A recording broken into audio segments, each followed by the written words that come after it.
Ya, kita sudah online sekarang. Saya mute semua ya. Oke, saya mute semua. Pak Alengso, saya jadikan co-host ya, supaya bisa unmute sendiri. Saya jadikan co-host supaya bisa unmute sendiri. Oke, sebentar. Oke, haleluya.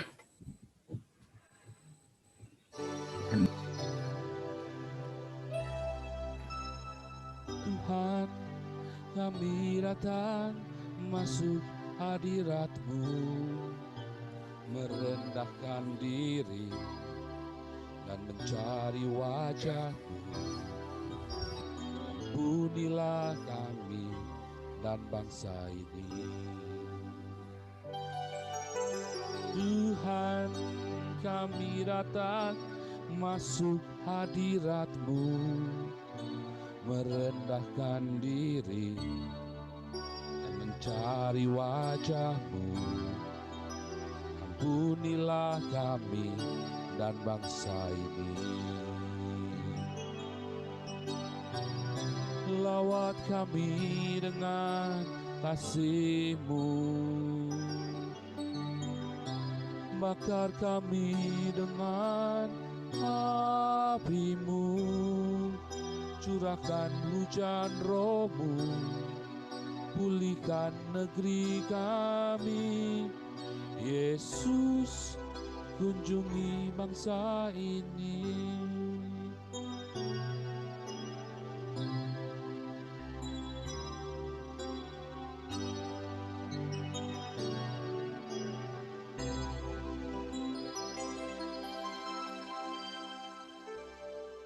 Tuhan, kami datang masuk hadirat-Mu, merendahkan diri dan mencari wajah-Mu.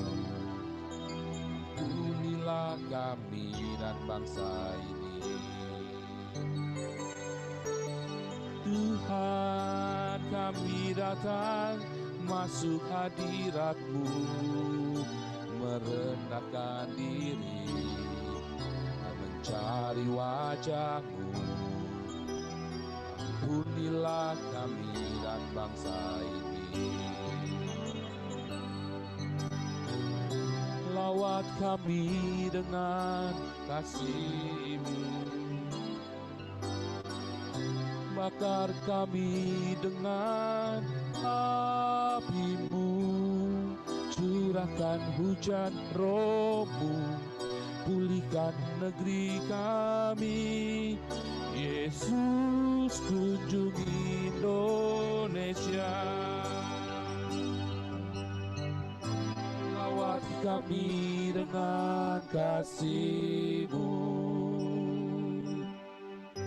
bakar kami dengan api-Mu, curahkan hujan Roh-Mu, pulihkan negeri kami. Yesus, kunjungi Indonesia. Lawat kami dengan kasih-Mu, bakar kami dengan api-Mu, curahkan hujan Roh-Mu, pulihkan negeri kami. Yesus, kunjungi Indonesia. Yesus, kunjungi Indonesia. Yesus, kunjungi Indonesia.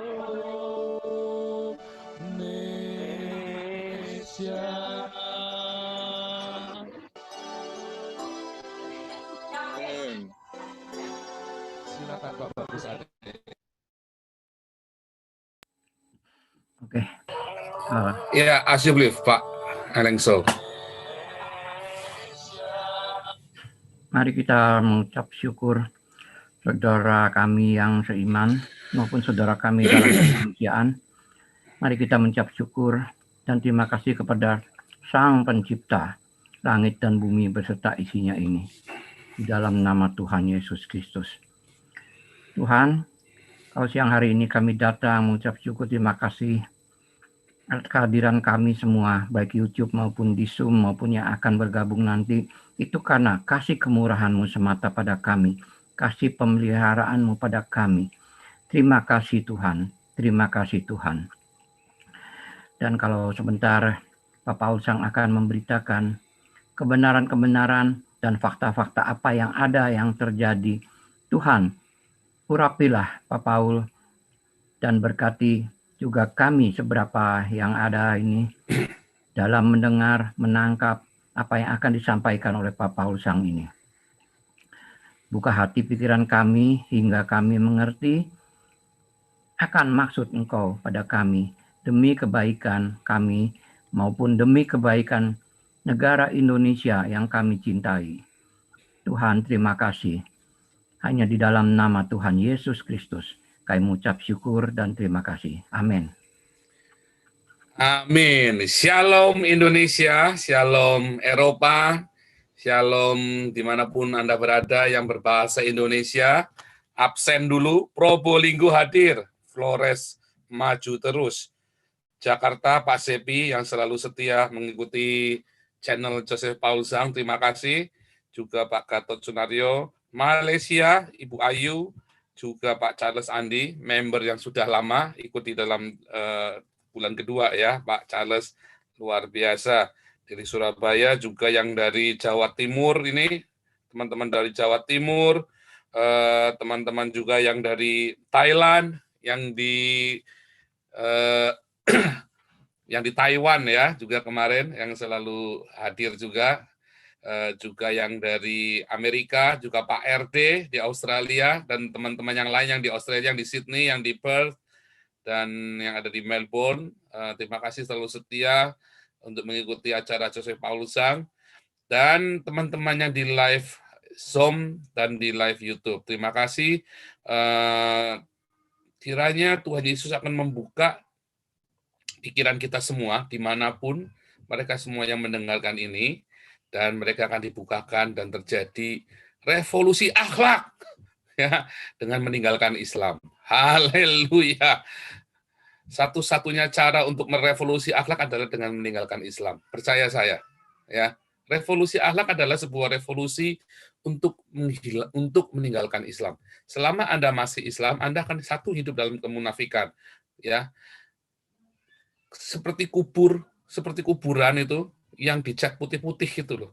Ya, luarnya tuh kelihatannya pakainya baju putih-putih, pakai daster, pakai sorban, pakai kopiah, pakai baju koko putih, tapi dalamnya busuk, isinya cacing belatung semua ya. Itulah Islam. Nah, oke, hari ini tema kita semakin menantang, Islam, gigolo politik dan kekuasaan. Wah, ini memang tiap hari luar biasa ya, apalagi kekurangan setelah pulangnya Bang Thoyib ini. Bang Thoyib pulang ini luar biasa sekali nih, membawa bencana ini ya.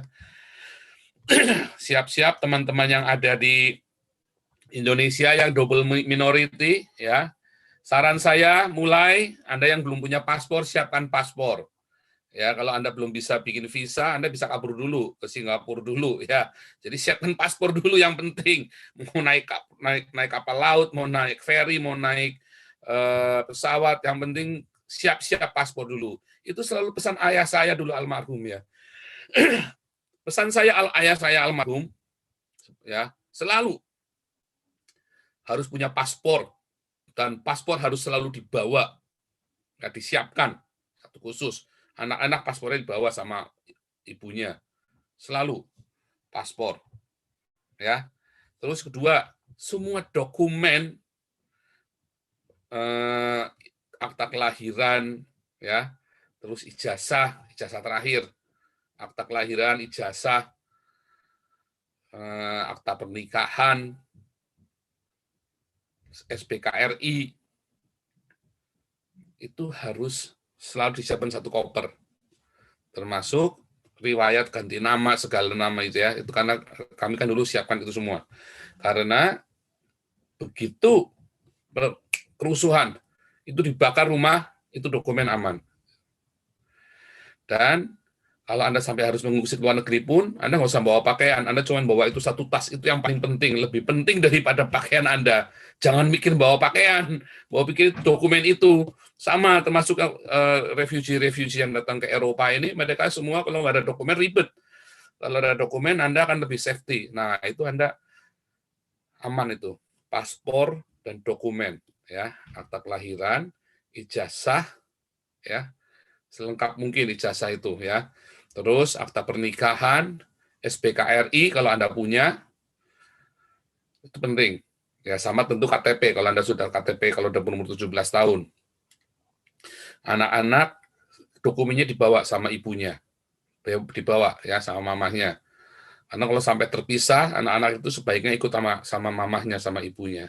Jadi itu pesan almarhum ayah saya selalu ya. Sehingga kakak saya semua, saya termasuk saya selalu siap. Sampai dengan hari ini saya sudah dari Eropa itu udah kebiasaan. Kita selalu siapkan dalam satu koper itu dokumen itu. Jadi begitu ada ribut, kita bawa itu satu koper itu. Itu jati diri kita. Sebab Anda tidak akan dikenal sampai nanti ya zaman nanti microchip itu nanti akan menolong. Ya, kita pergi kemana-mana, kita cuma bawa mata kita, bola mata kita, sama bawa jari kita, biometrik, sudah selesai. Ya, tetapi selama Anda masih itu, Anda bawa jati diri Anda itu dengan itu. Itu aman ya, persiapkannya. Anda yang double minority, saya nggak main-main ya. Anda siapkan, ini kalau Anda lihat, permainannya semakin panas di Jakarta ya. Pemerintah juga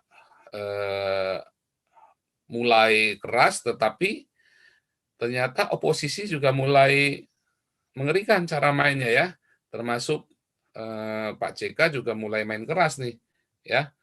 Pak JK itu yang menyponsori pembangunan masjid-masjid di Papua itu. Pak JK ini juga yang mendatangkan Zakir Naik, ya, demi melengsarkan Ahok. JK ini juga yang memberikan jaminan kepada supaya Rizik Syihab bisa pulang. Ya, jadi dan kemungkinan dia juga calon presiden kuat kalian nanti, ya. Siap-siap saja kalau dia jadi presiden kalian selesai semua.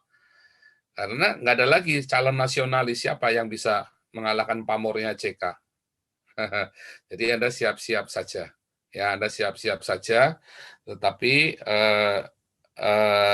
tetap dipersiapkan, ya, tetap dipersiapkan. Kita nggak ngerti apa yang terjadi. Masalahnya bukan masalah setelah terjadi syariah. Sebelum terjadi syariah ini akan mengerikan sekali. Karena akan terjadi mengerikan. Dan Indonesia itu selalu berkala ya. Kalau nggak 5, selalu 10 tahun. Kalau nggak banjir, maka kerusuhan rasial. Indonesia itu sudah sejarahnya begitu, polanya. Antara bencana alam dan kerusuhan rasial. 5 dan 10 tahun. Selalu begitu polanya. Nah, itu sudah kita amatin ya. Saya ini orang Cina Indonesia double minority, jadi kita sudah mengamati tanda-tanda itu. Nah, makanya beberapa kalau mau aman ya kita jadi Islam. Jadi Islam saja. Kalian kalau mau aman itu jadi Islam saja. Karir terjamin, ya, uang pun lancar, apalagi kalau Anda sambil serahkan tenggelang itu tadi ya, Cina makan Cina, wah Anda akan pamor, Anda akan terjamin. Ya, itu. Oke. Sebelumnya Anda yang ada di live YouTube dan di live Zoom yang mau bagikan ini 851-7772-4545 ya, sudah saya sharekan, sudah ada sharekan. Ya, JK pernah jadi capres kalah karena dia dulu nggak siap ya, nggak siap dengan semua bau-bau syariahnya ini. Sekarang sudah siap. Ya, tempo hari dia salah, dia kurang terlalu cepat buru-buru. Nah, kalau sekarang timingnya sudah tepat ini, timingnya JK ini. Oke, sebelumnya kita akan lihat dulu. Sebelumnya kita akan melihat beberapa video kiriman teman saya. Menarik sekali ya. Ini teman-teman yang di ini juga banyak mengirimkan video-video bagus Kita lihat dulu sebelum kita masuk tema kita, Islam, gigolo, politik dan kekuasaan. Anda akan terkejut atau malah tertawa terbahak-bahak, atau Anda geleng-geleng kepala, atau saya nggak tahu respon Anda apa ya. Teman-teman yang ada di live Zoom belum bisa buka, tapi nanti saya akan buka ya. Saya akan buka ini ya. Sebentar, saya harus masuk ke videonya dulu. Gimana tadi? Gallery. Oke, gallery. Ya, saya harus masukkan ke ini ya, saya harus masukkan ke headset supaya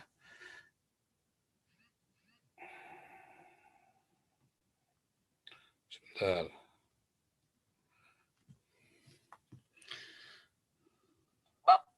Oke. Zoom share screen. Mudah-mudahan bisa kelihatan ini ya.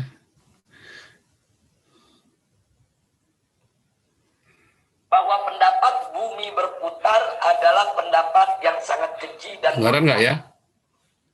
serta yang berpendapat Sorry, nggak kedengeran ya.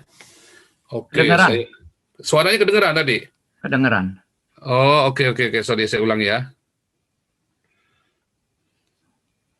tersebut adalah telah kafir dan sesat. Nggak kedengeran Sehingga kayaknya. wajib dituntut Kedengeran. bertaubat. Jika tidak mau taubat, maka harus dihukum mati sebagai kafir murtad. Dan hartanya disita buat kas negara. Ulama Saudi. Saya sampaikan apa adanya, saudara. Nah kemudian, Syekh Ibnu Shalih Al-Utsaimin menyatakan agar soal bumi berputar jangan lagi diajarkan di sekolah-sekolah di Saudi Arabia. Ijma salaf. Yang dimaksud salaf di sini ijma Ibn Taimiyah, Ibn Katsir dan Ibnu Qayyim bahwa bumi tidak berputar. Ya, 1997 Hijriah menyatakan bahwa pendapat bumi berputar adalah pendapat yang sangat keji dan munkar. ya itu ya, satu ya. Serta yang berpendapat tersebut adalah Satu itu, ini yang kedua ya.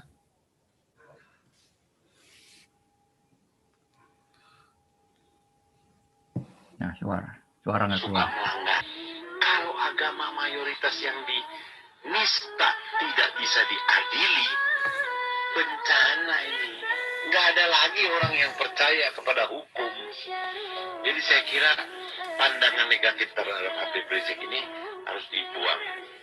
Dan teman-teman saya ini hari ini bikin iklan di koran Rakyat Merdeka, satu halaman itu berterima kasih. Wabil khusus katanya itu kepada Imam Besar FPI. Itu benar-benar saya tergerak. Oke, supaya jangan terlalu panjang, bosen dengerin congornya dia ya. Oke, saya juga bosen, cuman saya mau tunjukkan aja. Ya, haleluya. Mudah-mudahan terdengar tadi ya teman-teman ya, cukup jelas ya. Oke. Iya ya, tadi udah mendadak sampai lehernya mau keluar. Iya, satu bumi datar tadi ya, di Saudi itu dibilang, yang bilang bumi datar itu akan dihukum ya sebagai kafir. Terus kedua, selain dianggap sebagai kafir, juga akan dikenakan hukuman-hukuman yang lain. Nah, juga tadi barusan ada Lius siapa itu tadi ya? Saya lupa namanya, Lius, pokoknya si Lius itu, saya kalau lupa sih nama-nama orang begitu. Si Lius ini itu namanya tenggelang itu ya. Itu namanya tenggelang. Dia itu memang pengkhianat ya. Pengkhianatnya orang-orang tenggelam dia itu ya. Nah, kalau syariah itu berdiri, dia itu nanti yang akan pertama dipancung kali itu sama keluarganya, saya yakin sekali. Banyak orang-orang saya kan ketemu orang-orang Suriah di sini ya, yang dari Idlib itu dekat Aleppo ya, satu kota di Suriah. Mereka dulu ingin mendukung syariah, ya. Dan sekarang mereka menerima akibatnya ya. Artinya sesama Islam, bunuh-bunuhan, dan mereka pusing. Rumah mereka habis rata. Mereka mau pergi, 80% Suriah itu sekarang hancur, kecuali di Damaskus. Damaskus pun separuh dari Damaskus sudah hancur lebur. Ya. Dan yang kaya ya para emirnya mereka, para bangsawannya. Ya, yang sekarang ini menikmati uangnya. Para bangsawan itu anak-anaknya ada yang di Amerika, ada yang di Inggris sekolah ya. Ya, terus mereka sendiri mengoperasikan kegiatan itu di remote, proxy, ya kan, di remote. Mereka tuh orang-orang yang nggak di Suriah. Para pejabat-pejabat ini orangnya nggak tinggal di Suriah. Sebagian saja yang di Suriah. Mereka tinggal di luar, ada yang di Yordania, ada yang di Arab Saudi, ada yang di Kuwait, tinggal yang aman. Yang rakyat jelatanya itu, nah yang kombatan-kombatan tentara-tentara itu yang ada di Suriah. Ya, kalau Anda lihat Suriah itu hancur lebur. Makanya semua refugee dari Syria itu dia maju, dia nggak pakai proses lama. Dia cuma 2 hari, asal dia tunjukkan dokumennya, dia benar, langsung terima.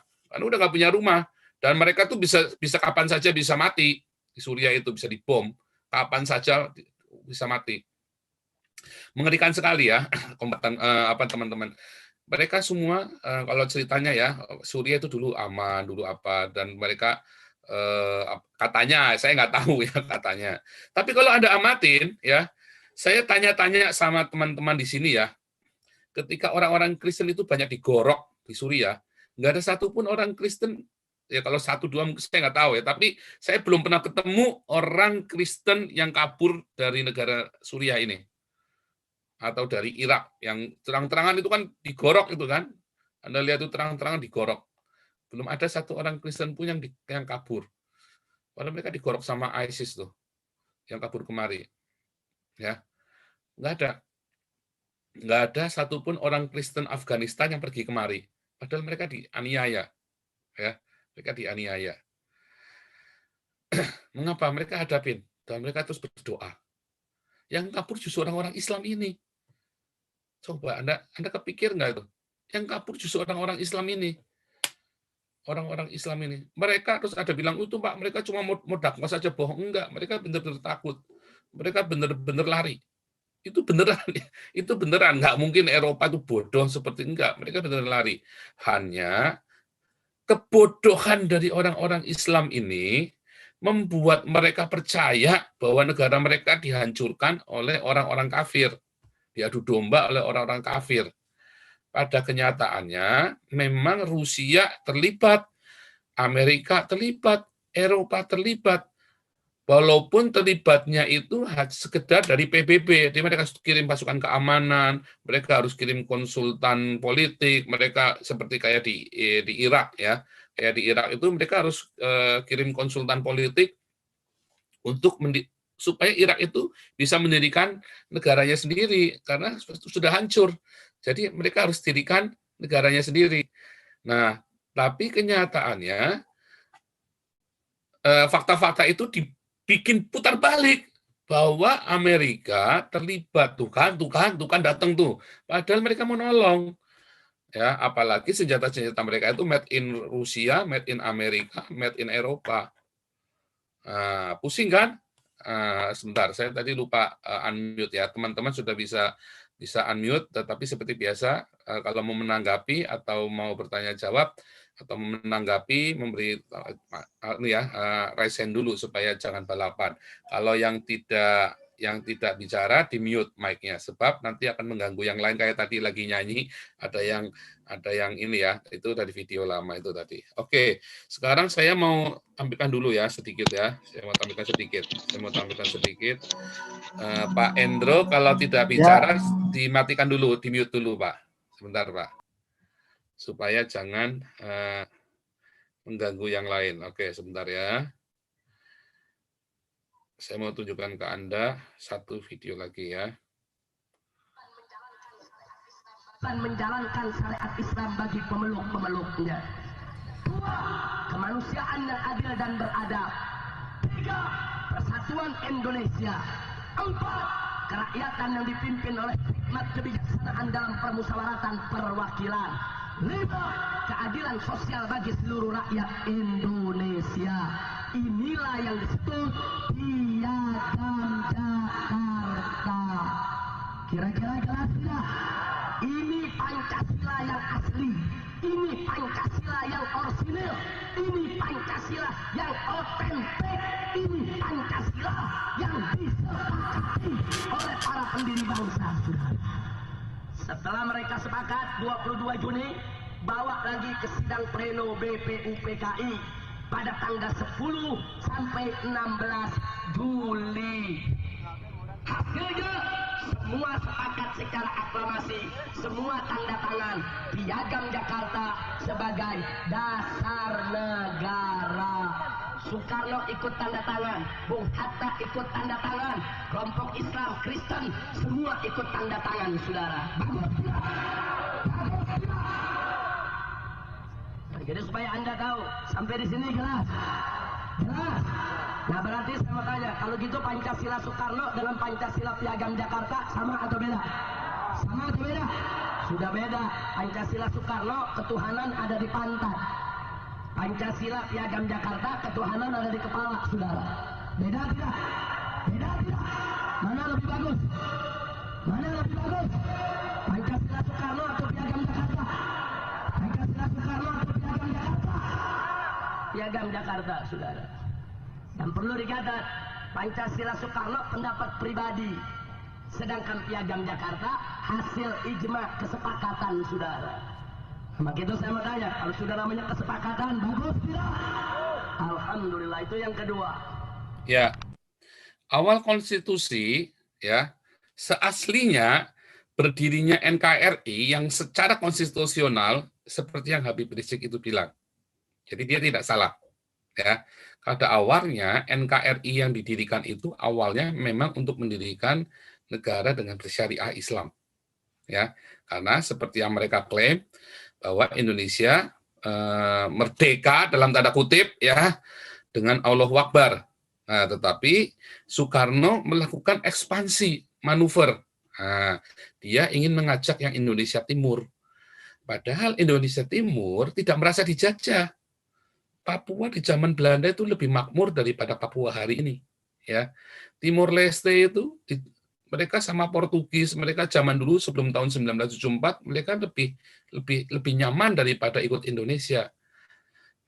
Terus Minahasa pun kalau Anda lihat itu adalah disebut-sebut sebagai provinsi terakhir Belanda. Mereka bangga. Sampai hari ini Anda lihat di Minahasa mereka bahkan kalau ngomong beberapa kalau bilang dialek Manado yang asli itu pun banyak aksen Belandanya.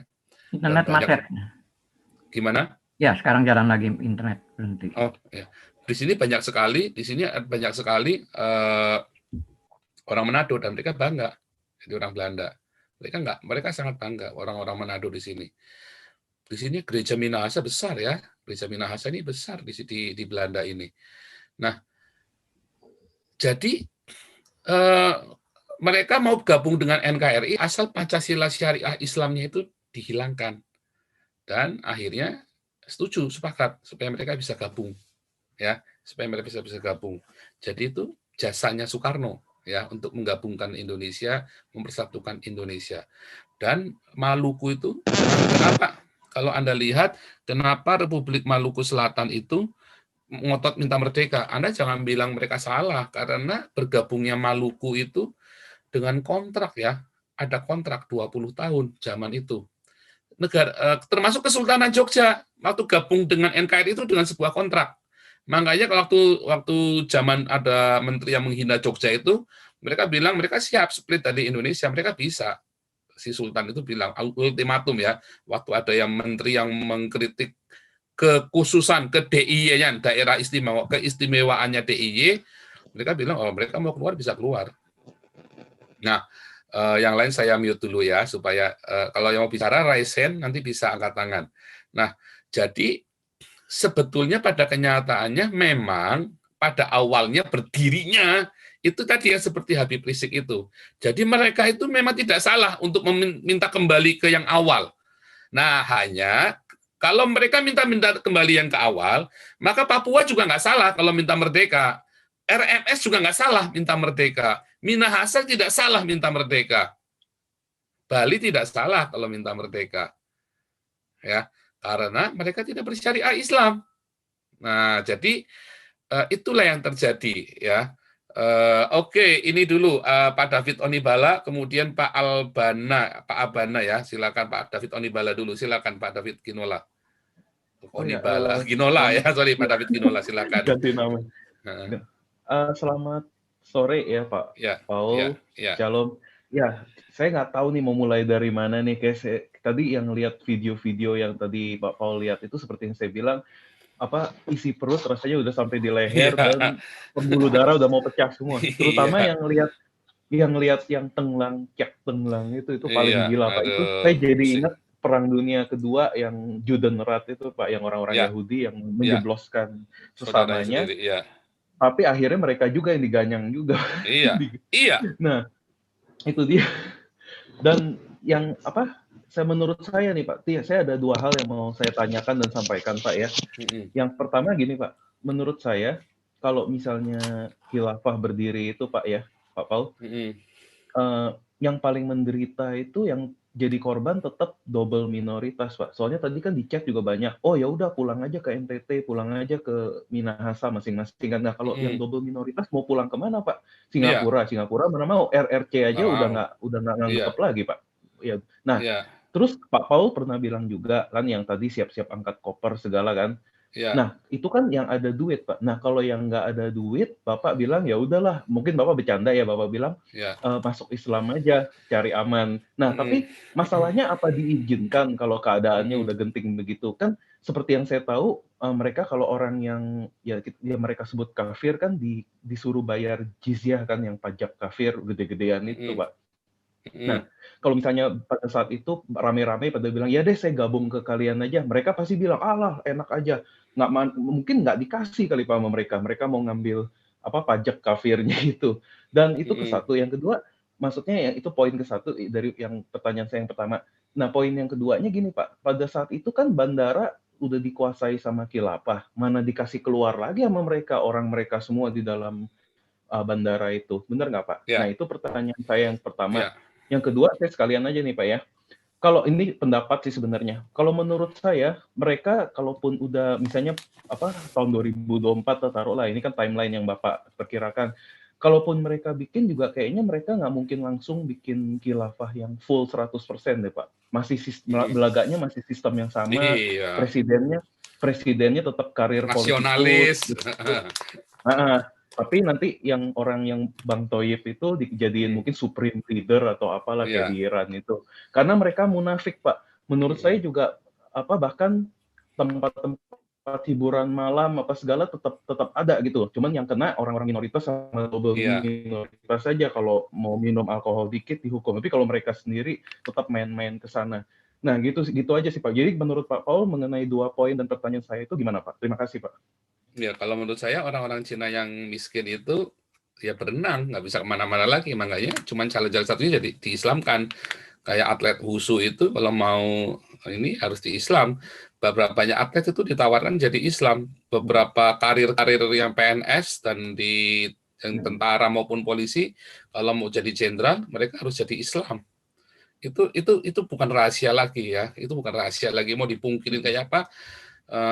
Kalau orang yang Cina, orang keturunan Tionghoa, dia mau jadi jenderal, dia harus jadi Islam dulu, ya. Itu bukan rahasia ya, jadi nggak bisa dipungkiri. Dan buktinya mana? Ya susah ngomong, tapi itu bukan rahasia lagi.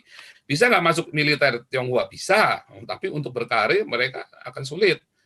Makanya orang-orang Tionghoa yang di militer itu mereka punya banyak bisnisnya supaya mereka bisa berkarir, dan biasanya mereka prestasinya luar biasa, ya. Yang jadi PNS sama harus jadi Islam pokoknya, pusing pokoknya. Ya, makanya itulah yang terjadi. Termasuk Yudi Mulyana kan, Yudi Mulyana kan PNS, ya kan, harus jadi Islam dulu. Nah, bisa nggak jadi Islam berkarir? Bisa, tapi nanti sulit, ribet pokoknya. Selalu ada diskriminasi. Nah, lalu nanti kalau jadi khilafah, orang terjadi keributan gitu kan. Ya makanya disiapkan dari sekarang. pada kenyataannya kayak di Afghanistan, di Iran, mau keluar dari negara mereka pun sulit. Mau keluar dari negara mereka pun begitu mereka ketahuan alasannya karena mau lari, sulit. Keluarganya yang ditinggal akan dianiaya. Keluarganya yang ditinggal akan dianiaya di Iran itu. Makanya kemarin kan ada orang yang memfitnah, ada yang pokoknya nggak suka sama saya, orang Kristen loh.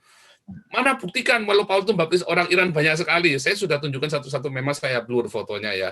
Nah, saya kan sering kasih itu, walaupun nggak semua. Saya selalu tanya dulu mereka keberatan nggak gitu ya. Nah, ada satu yang ngotot, mana tunjukkan, suruh mereka kesaksian satu-satu. Kalau mereka kesaksian satu-satu, keluarganya dibunuh yang di Iran. Ya, itulah sebabnya saya nggak menunjukkan satu persatu, kecuali kalau yang keluarganya mereka sudah pindah ke sini semua, baru mereka berani. Gitu. Tapi kalau nggak, karena keluarga mereka yang nanti nanggung. Nah, itulah sistem khilafah. Sama dengan orang-orang Suriah, orang-orang Irak, mereka di sini tetap mereka takut keluarga mereka nanti yang kena masalah. Nah, itu yang terjadi itulah sebabnya Anda siap-siap pokoknya. Anda siap-siap dari sekarang. Ya, itu ayah saya itu kalau ngomong itu banyak benar ya. Jadi kita sudah siapkan semua. Ya, keluarga saya pun semua agak berat, semua kita siap semua. Kenapa kita siap? Karena kita tahu kapanpun bisa terjadi. Itu sudah terjadi bolak-balik di Indonesia. Makanya kemarin ada yang komentar di YouTube saya, ya nggak ada Pak, orang Cina ditolak semua di Amerika, nggak mungkin. Dari 100.000 orang yang refugee Cina Indonesia ya tahun 98 itu pergi ke Amerika, yang ditolak itu cuma 5.800. Ya, jadi 90% itu banyak diterima. Mengapa? Karena waktu itu ada. Nah, kenapa ditolak? Nah, karena dia dokumennya nggak jelas dan dia belum tentu Cina. Misalnya dia setengah, half gitu kan. Ibunya misalnya orang pribumi atau bapaknya orang pribumi misalnya, atau dia dia tidak tinggal di daerah yang kena masalah seperti Surabaya, Jakarta, itu kan sudah jelas kena masalah. Tapi dia tinggalnya misalnya di Ambon, ya nggak masalah. Ya, waktu itu Ambon belum kerusuhan kan ya, atau dia tinggalnya di Minahasa, ya nggak ada masalah, ya kan. Tapi kalau dia tinggalnya di Jakarta, pokoknya dari 100.000 refugee itu yang pergi ke Amerika tahun 98 itu cuma 5.800 yang ditolak. Ya, itu data resmi ya.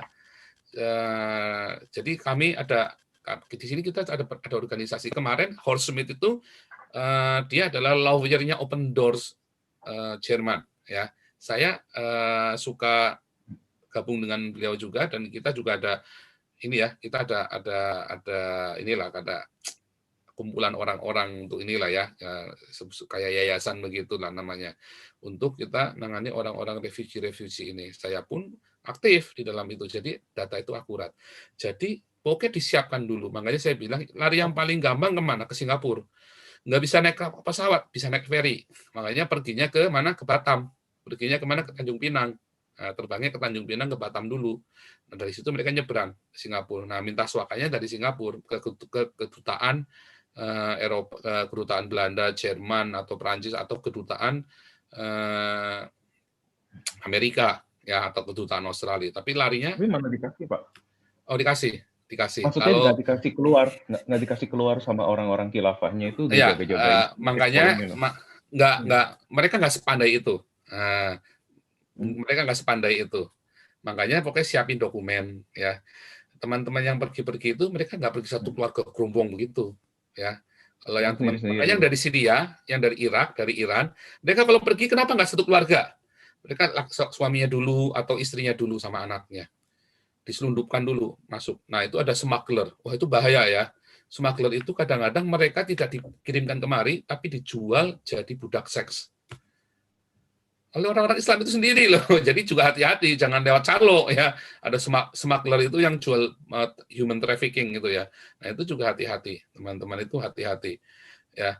Nah, kedua, apakah orang-orang pemerintah itu nggak akan masuk? Oh ya, itu pasti. Di sini juga sama. Yang pemimpin itu bukan pemimpin agama, politikus, tapi yang menggunakan agama dan di-backingin agama.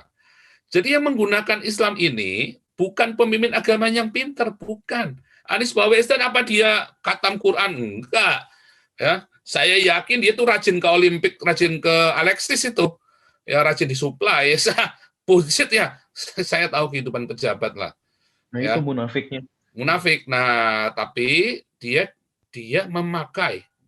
Makanya temanya kita adalah Islam adalah gigolo politik dan kekuasaan. Karena dimanapun di seluruh dunia, Islam akan digunakan oleh para penguasanya untuk menjatuhkan penguasa yang ada, atau untuk dia bisa mencapai tujuannya dia, ambisi orgasme politiknya dia. Termasuk digunakan oleh Amerika, oleh sayap kirinya, termasuk di Eropa, oleh sayap kirinya. Kemarin yang Pak Andrew Little cerita. Mereka dipelihara. Makanya si Hillary Clinton bilang, ISIS itu kan kita yang bikin. Maksudnya bukan mereka bikin ISIS, bukan. Tapi si Al-Baghdadi itu dulu dipakai sama dia. Dan Al-Baghdadi ini Islam yang saleh. Ya, dipakai, dipersenjatai, didanai. Dan setelah mereka, kenapa disebut gigolo? Nah, kenapa saya tidak menyebut lonte atau pelacur? Karena lonte atau pelacur kan identik dengan wanita. Saya sebut gigolo. Kenapa? Setelah dia kuat, ya, dia akan ambil alih. Kalau lonte pelacur kan dia pakai buang diusir. Kalau gigolo pakai buang diusir, dibunuh yang bayarin dia. Nah, itu yang disebut gigolo. Artinya lebih bahaya. Ya, dia jual diri kemana-mana, jadi gigolo, lonte lanang, ya. Tetapi kemudian kalau saya bilang gigolo, orang Islam nggak ngerti. Ya, makanya saya bilang lonte lanang. Nah, itu lonte lanang, Anda baru paham kalau bilang lonte lanang. Nah, itu seperti itu. Nah, itu digunakan. Nah, Anies itu menggunakan Habib Rizik sebagai lonte lanang, ya kan? Ya, sekarang CK segala macam itu menggunakan Islam itu sebagai lonte lanang, sebagai gigolo untuk mencapai politik dan kekuasaan mereka. Dan Indonesia itu digunakan oleh orang-orang Cina yang datang, mereka tahu mereka minoritas, dan mereka gunakan itu. Mereka tahu, mereka melihat di mana-mana Islam itu bisa digunakan untuk memanipulasi. Kalau dengan agama Buddha bisa nggak bisa, karena agama Buddha sudah bilang nggak boleh bunuh, lalat aja nggak boleh dibunuh, ya kan? Jadi nggak bisa untuk menggerakkan politik. Bisa nggak Hindu dipakai? Nggak bisa, karena diajarin karma. Nggak bisa. Kamu mau cari dengan cara itu, kamu akan kena karma, ya kan? Ada nama, nggak bisa. Pokoknya Hindu, agama Buddha tidak bisa digunakan sebagai kendaraan politik. Bahkan di India sekalipun, Hindu nggak bisa dipakai kendaraan politik. Bagaimana dengan Kristen? Oh, itu kenyataannya itu pernah, bukan. Itu bukannya Kristen yang bisa, tapi didesain. Jadi semua agama didesain buat seperti itu. Nah, itu pernah, walaupun nggak laku ya, pernah sekali terjadi. Selama 300 tahun dibuat propaganda ya untuk perang di Eropa, Kristen melawan Katolik melawan Protestan. Tapi itu hanya terjadinya bukan 300 tahun ya, 100 tahun itu perangnya, tetapi efeknya itu 300 tahun, dampak-dampak pasca itu ya. Sentimennya itu kira-kira 300 tahun, tapi perangnya itu cuma 100 tahun. Kalau kita lihat perangnya itu filmnya Joan of Arc itu ya, Joan of Arc itu adalah perang yang dengan menggunakan atas nama Kristen yang didesain. Padahal artinya nggak bisa. Makanya Eropa nggak mau lagi yang begitu, tolak. Dan Yesus tidak pernah mengajarkan politik masuk kekristenan itu masuk di dalam politik. Makanya Yesus waktu mau dijadikan raja nggak mau. Kerajaanku bukan dari dunia ini. Itu sangat jelas sekali. Jadi Anda dulu waktu Royandi bikin partai politik, saya termasuk nggak setuju ya.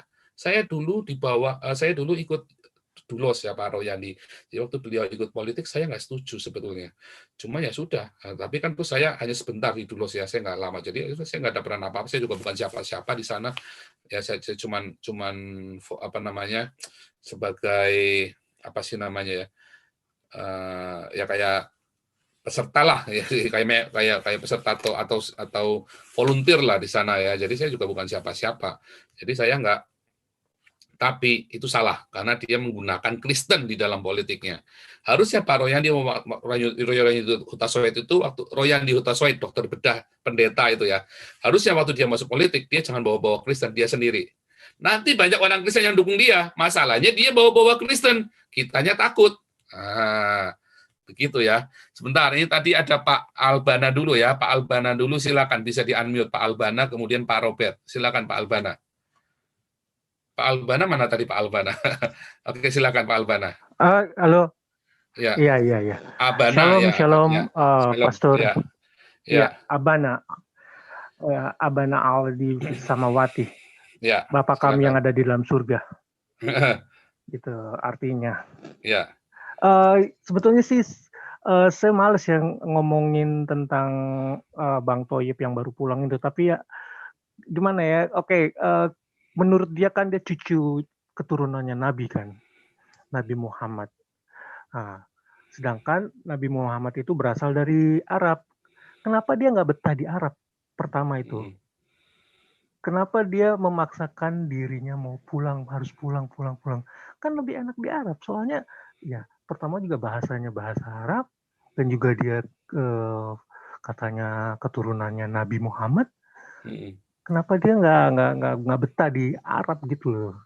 Pertama kayak gitu ya. Dan kedua itu dia tuh pulang tuh hanya sebagai spion.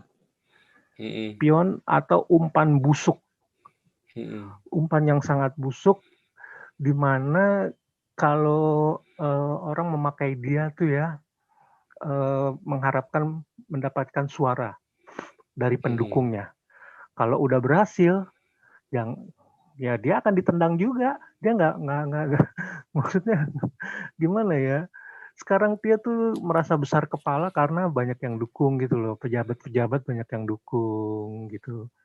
Tapi kalau udah mereka menang, ya kan? Ya pion ini akan ditendang juga, nggak dianggap juga sama mereka gitu loh. Jadi hanya sebagai step injakan keset kaki aja untuk membersihkan. Ya kalau udah masuk ya ditinggalin aja. Itu aja sih.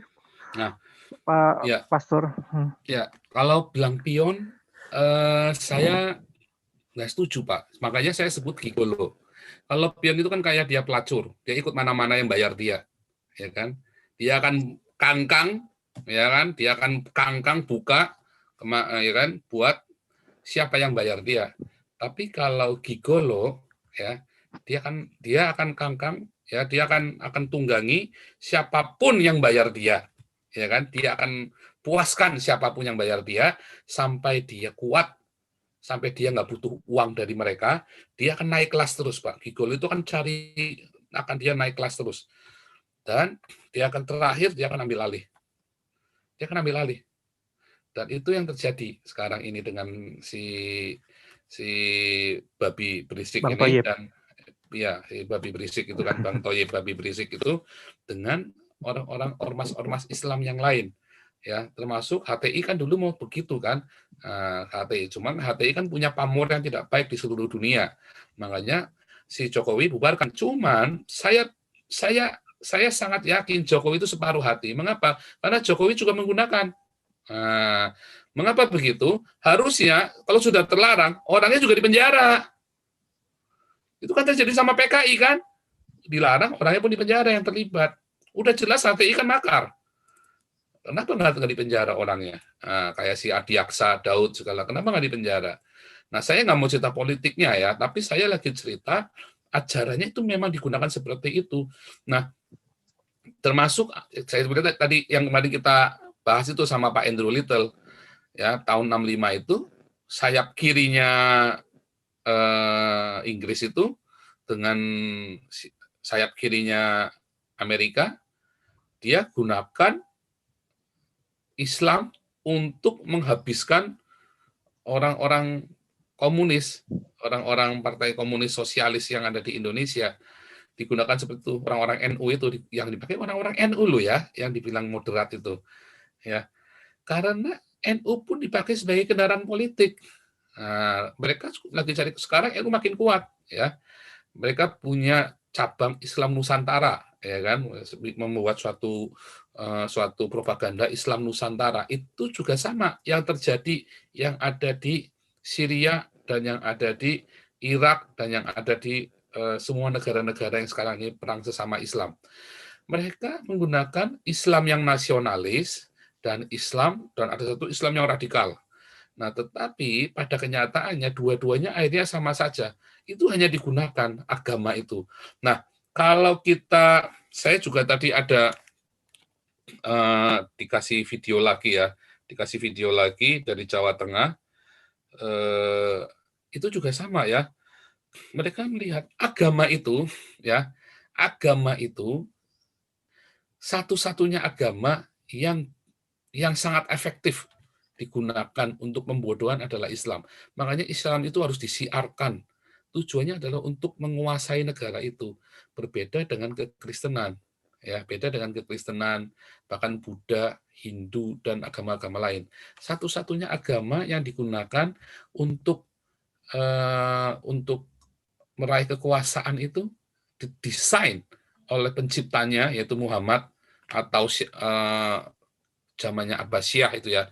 Islam itu didesain untuk kekuasaan, untuk membodohi rakyatnya. Didesain untuk mengelabui rakyatnya. Paling gampang kan dengan sesuatu yang tidak dapat dibuktikan, yaitu apa? Surga neraka. Bagaimana membuktikan surga dan neraka? Tinggal aja cari orang-orang dibayar, ngelihat surga, ngelihat neraka. Didesain seperti itu. Dan ditakut-takutin. Dan ditambah lagi jangan bertanya.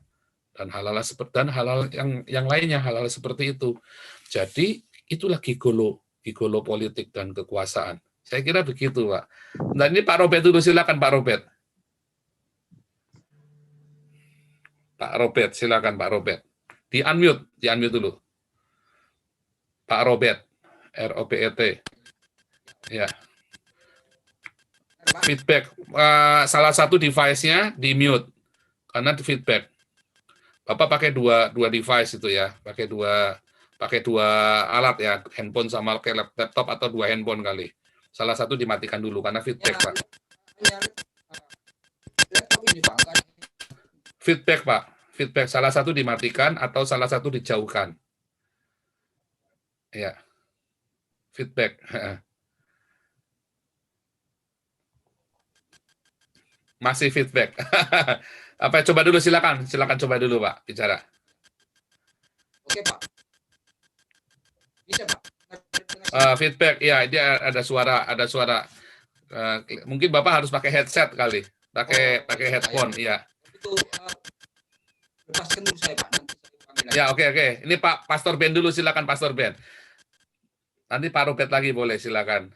Pastor Ben dulu. Pastor ya, silakan. Ya. Jelas, Pak. Jelas, suaranya bagus.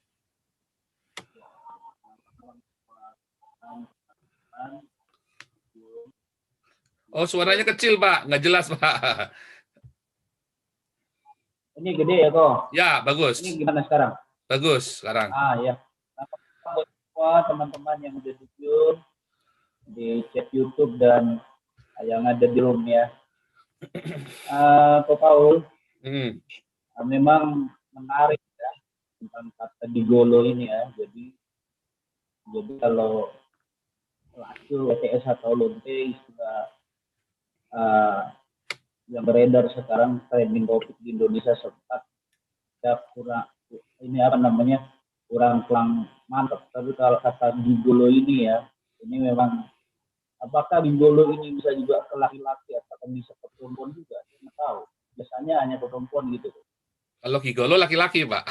Kalau pelacur itu bisa perempuan, bisa laki-laki, tapi konotasi kita selalu perempuan. Lonte, itu konotasi kita perempuan. Tapi bilang lonte lanang, udah pasti laki-laki. Tapi kalau gigolo itu memang laki-laki. Iya, oke. Jadi sekarang juga kan lagi riak-riak ini di Indonesia, kata dalam tanda petik ya, artinya saya karena dari Indonesia patut diduga nama jika ini sekarang lagi agak naik ini kan gitu ya. Kalian dengan penerapan syariat itu tadi kok. Iya. Jadi sekarang kan mulai teriak ini dari ke timur, dari barat, ke bagian sedang berteriak tentang sikap mereka untuk berdiri di depan, garda terdepan membela NKRI atas sikap daripada Bang Toib yang baru pulang. Jadi yang menjadi membuat kita geli ya kok ya. Kenapa pemerintah begitu nyaman ya? Jadi begitu namanya dua kaki gitu ya. Apa sulitnya langsung segera ini harus copot baliho dulu ini. Kenapa nggak langsung ambil biangnya itu cepat gitu. Seolah-olah menjadi sebuah yang kita lihat tuh akan panjang ceritanya gitu. Padahal di sana sini sudah berteriak khususnya FBR yang ada di Bekasi sudah bersuara tentang sikap ketika apa namanya tidak sopanan di dalam waktu Maulid Nabi kemarin. Kita menjadi gamang. Kenapa? Kira-kira ada apa gitu kok di balik itu? Nggak tepat gitu pemerintah pusat. Maka yang ini diurusin Anies lah tentang. Jadi padahal kita udah tahu ini kan udah dicomot gitu, maka saya rasa udah langsung aman gitu. Bisa begitu, kita bingung kan gitu. Lalu yang kedua kok, jadi pernyataan Koko tadi ngerinya sedap juga. Kita siapkan untuk pindah gitu ya kok ya. Iya. Apa memang udah ada prediksi? Jadi aku bilang 5 tahunan, 10 tahunan akan ada bencana musibah tentang politik di Indonesia. Itu memang bisa diprediksi dan sedemikian berupa gitu. Ya, memang kalau saya sebagai orang paling utara kan gitu. Ya, mungkin di sana kalau saya berpikir saya karena jadi gitu kan. Kalau begitu juga saya begitu kerja biar juga menjadi auli ingin rasanya. Itu aja mungkin Bapak tanggapan dari saya. Gitu. Iya Pak. Jadi memang kenapa Jokowi nggak tegas saya nggak tahu. Dia punya jual beli apa. Nah, tetapi menurut saya sangat salah. Menurut saya sangat salah kalau Jokowi tidak tegas. Tapi sebenarnya ini bukan masalah Jokowi yang nggak tegas. Kalian orang Kristen di Indonesia yang takut memberitakan Injil dan melakukan diakonia, tanggung-tanggung. Jadi jangan harapkan pemerintah. Ya, dulu para rasul itu tidak pernah mengharapkan pemerintah buat, ini soalnya pemerintah kita ditekan pemerintah. Nggak ada orang-orang Kristen di zaman para rasul itu membleng, ngemis-ngemis, nangis-nangis, lobby politik. Nggak ada. Kayak sekarang kalian orang Kristen lobby politik, PGI cari muka pemerintah ya, ikut merestui, mengutuki Prancis, padahal ya itu PGI-nya juga cemen, LGBT, banci kok PGI-nya Indonesia. Ya kan? Kalian orang PGI Indonesia banci, ya kan? Karena kalian bermuka dua, kalian bukan Kristen mungkin, jangan-jangan. Nah, tetapi lakukan pemberitaan Injil dan diakonia, kasih makan yang banyak. Ya, kalian pendeta-pendetanya memperkaya diri, jangan andalkan pemerintah ya, jangan salahkan Jokowi, jangan salahkan pemerintah. Kalian orang Kristen yang harus bertindak, bukan dengan berpolitik, bukan dengan terus Anda ngacak-ngacak. Itu yang enggak, Anda yang punya talenta ke sana ya pergilah ke sana, tapi jangan bawa-bawa agama kayak kemarin siapa itu kemarin yang sekretarisnya Gerindra itu siapa itu yang Pojuana, siapa itu Pojuana apa siapa itu sekretarisnya Gerindra itu yang Katolik itu, dia bawa perintah Yesus untuk bayar pajak segala goblok, dia nggak ngerti artinya itu dia. Nah itu namanya dia mau bawa agama di dalam politik, langsung dihujat kan sama orang-orang ini karena nggak boleh. Jadi saya bilang teman-teman jangan membawa Kristen dalam berpolitik ya. Anda berpolitik boleh ya, bukannya nggak boleh, tetapi jangan bawa agama Kristen. Nah kalau Anda terbeban untuk menyuarakan minoritas, suarakan saja. Tapi nggak usah bawa ayat Alkitab segala macam, nggak usah. Atas nama kemanusiaan, udah bagus itu. Nah, kemudian jangan pernah memble, jangan pernah cemen. Kekristenan itu bertumbuh di saat aniaya ya. Di saat aniaya kekristenan justru tumbuh meledak dan bukan dengan pergolakan, bukan dengan angkat senjata, ambil alih kayak orang-orang Islam. Karena orang Islam bertumbuh itu dengan pedang dan dengan ngehe. Ya, kayak tikus got, ngehe yang banyak, anaknya banyak. atau dengan pedang. Ya, itu caranya begitu, makanya mereka selalu playing victim. Kalau begitu ngehe nggak keluar anak banyak, mereka akan playing victim, gitu kan. Ngehe gitu kan, pejunya cair, encer, nggak anak-anak, ya salah sendiri. Ya makanya di Arab itu nggak dikenal sebagai eksportir mobil atau eksportir. Arab itu cuman eksportir obat kuat, skut, sama pelumas, ya kan? Ya karena memang kerjaannya ngehe tiap hari, gitu. Nah, itulah caranya. Nah, kalian orang Kristen mau ngehe banyak-banyak begitu, goblok namanya ya, jangan ikut-ikut. Kita punya aturan main, yaitu apa? Di dalam penderitaan, di dalam aniaya, kita tetap bersaksi, kita tetap melakukan kasih, diakonia, dan berdoa. Paling penting, bukan paling penting, sorry ya, 3 hal ini penting semua. Ya, nggak ada yang paling penting. 3 hal ini harus dilakukan. Nggak ada cuman doa. Cuman ada 2 ayat perintah suruh doa syafaat di dalam Yeremia, ya. Berdoalah bagi kesejahteraan kotamu, karena kesejahteraan kotamu itu kesejahteraanmu juga. Yang kedua, Paulus juga berkata dalam perjanjian baru, kamu harus berdoa untuk pemerintah. Ya, tetapi pada kenyataannya ada ratusan ayat kita disuruh bersaksi memberitakan Injil, ada ratusan ayat kita disuruh melakukan diakonia, ngasih makan orang-orang miskin. Tapi masalahnya orang-orang Kristennya banyaknya mau berdoa cari aman. Karena apa? Mereka kumpul, dimanipulasi sama pendetanya. Makanya saya selalu pesan, ya, terlepas dari semua itu, jangan andalkan pemerintah, nggak bisa. Nggak ada dah, Anda nggak usah andalkan pemerintah. Anda buka lumbung Anda, ya, menginjil, sudah banyak yang menginjil di YouTube sekarang. Anda yang takut memberitakan diri bersaksi, Anda buka lumbung-lumbung itu, seluas-luasnya buat kasih makan. Wah, cuman saya saja rugi, Pak. Oh, jangan berpikir begitu. Siapa tahu justru karena hanya Anda saja yang kasih makan, justru nanti Tuhan yang pakai Anda itu, yang satu itu. Saya nggak mau jadi pahlawan, Pak. Masalah, ya makanya kamu kan jadi pecundang. Nah, udah pilihannya Anda jadi Islam sekalian. Kalau Anda takut semua jadi Islam, tapi saya nggak mau jadi Islam juga. Ya nanti kamu akan jadi double minority. Kamu akan siap-siap aja nanti, siapin paspor aja sama dokumen.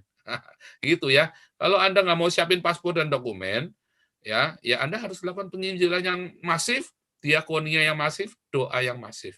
Kalau enggak, percaya saya akan terjadi. Ini waktunya sudah sangat dekat sekali, ya. Dan itu akan terjadi. Nah, masalahnya aniaya ini akan lama apa sebentar tergantung respon kalian yang ada di Indonesia. Nah, masalah belum lagi ini masalah Papua RMS makin di sini makin kuat ya isunya itu ya, RMS Papua, belum lagi Minahasa ini masih tidur nih, belum nih. Ya, tapi begitu nih gejolak Minahasa bukannya nggak siap lu ya. Bukannya nggak siap, mereka pun sudah siap. Saya yakin mereka pun sudah kasak kusuk, hanya mereka lebih pandai karena mereka ada di posisi di tengah-tengah kan, ada di antara Indonesia Barat dan Indonesia Timur. Kalau Papua RMS mereka sudah jelas, sudah jauh. Kemarin berkibarnya bendera Israel itu di Papua itu nggak main-main. Itu kode keras itu buat kalian orang di Indonesia. Makanya sekarang si orang-orang Islam lagi sibuk nyabunin orang Papua bacoli supaya lupa dengan kemerdekaan, supaya mereka lupa betapa nikmatnya merdeka. Karena coli terus kan, wah mereka udah capean coli kan, Ustadz Sabun itu kan, udah capek. Si JK lagi project Papua supaya jangan lepas, diislamkan supaya jangan lepas. Orang-orang Papuanya yang dulu hebat-hebat ya, yang orang-orang pejuang-pejuangnya begitu masuk Jakarta ya dikasih sabun semua, coli semua, pusing, ya kan, pusing, lemes kayak Pigai itu kan, si Natalius Pigai itu. Lemes semua di sini. Nah, itu begitu. Jadi, jangan andalkan pemerintah, tapi Anda sendiri harus bersaksi ya tentang Yesus, pengalaman Anda dengan Yesus, dan diakonia. Serta diakonia dan berdoa. Itu nggak boleh. Jadi, jangan andalkan pemerintah intinya. Nah, kalau yang terjadi itu udah pasti terjadi. Itu udah. Oh, ini hanya pion. Enggak. Itu dia tuh makin kuat, ya itu sudah makin kuat. Itu kalau dia cuma pion, nggak mungkin seluruh dunia sampai Jerman pun memberitakan kedatangannya Habib Rizik. Sampai Belanda, Jerman, Australia ikut memberitakan kepulangannya Habib Rizik loh. Ya, artinya itu sudah dipetakan oleh seluruh dunia kemampuannya dia. Nah, itu kita harus hati-hati dengan itu. Itu pendapat saya. Saya nggak mau cerita politik ya. Saya lagi mau cerita ininya ya, saya sedang warning, saya nggak mau cerita politik ya, karena ada banyak sekali yang di dalam itu yang terlalu dan nggak bisa, kalau nggak ada data kita nggak bisa ngomong, nggak boleh ya, kita nggak boleh ngomong kayak gitu loh. Iya, tadi PW, silakan Pak PW di unmute dulu. Ya. Halo. Ya. Halo. Shalom. Pak, saya mau tanya, kalau di Alkitab udah dijelaskan dan digariskan mereka itu adalah 1/4. Aduh, suara apa ya? Nah, udah silakan Pak PW. Udah. Ini Pak Robert Kalau, masih belum berhasil nyalain ya, mic gitu. Ya. Silakan. Ya, kalau Silakan. mereka udah digariskan 1/4 dan mereka pun kalau udah kita kasih diakonia segala macam, seperti Jerman itu pun mereka lebih galak daripada anjing, bisa makan tuannya sendiri gitu. Itu yang pertama. Yang kedua, kalau apakah bisa merubah pandangan orang meskipun udah kenyang, tapi mereka ajarannya tetap begitu dan udah digariskan seperti itu oleh Tuhan. Gimana caranya bisa lepas dari nubuat itu atau menghindari nubuat itu? Bisa. Kan 1/4 itu kan nggak harus di Indonesia kan. 1/4 itu biarlah di tempat yang lain. Yang penting jangan di Indonesia. 1/4 itu adalah jumlah. Misalnya memang itu benar-benar artinya itu ya, atau ya sepertiga atau 1/4. Kalau memang artinya adalah itu, ya. Sebentar, ini ada yang bisik-bisik, siapa ini? Saya mute dulu ya. Kalau Oke, Pak Agung saya mute dulu ya. Tolong jangan dinyalakan. Kalau mau ngomong. Ya.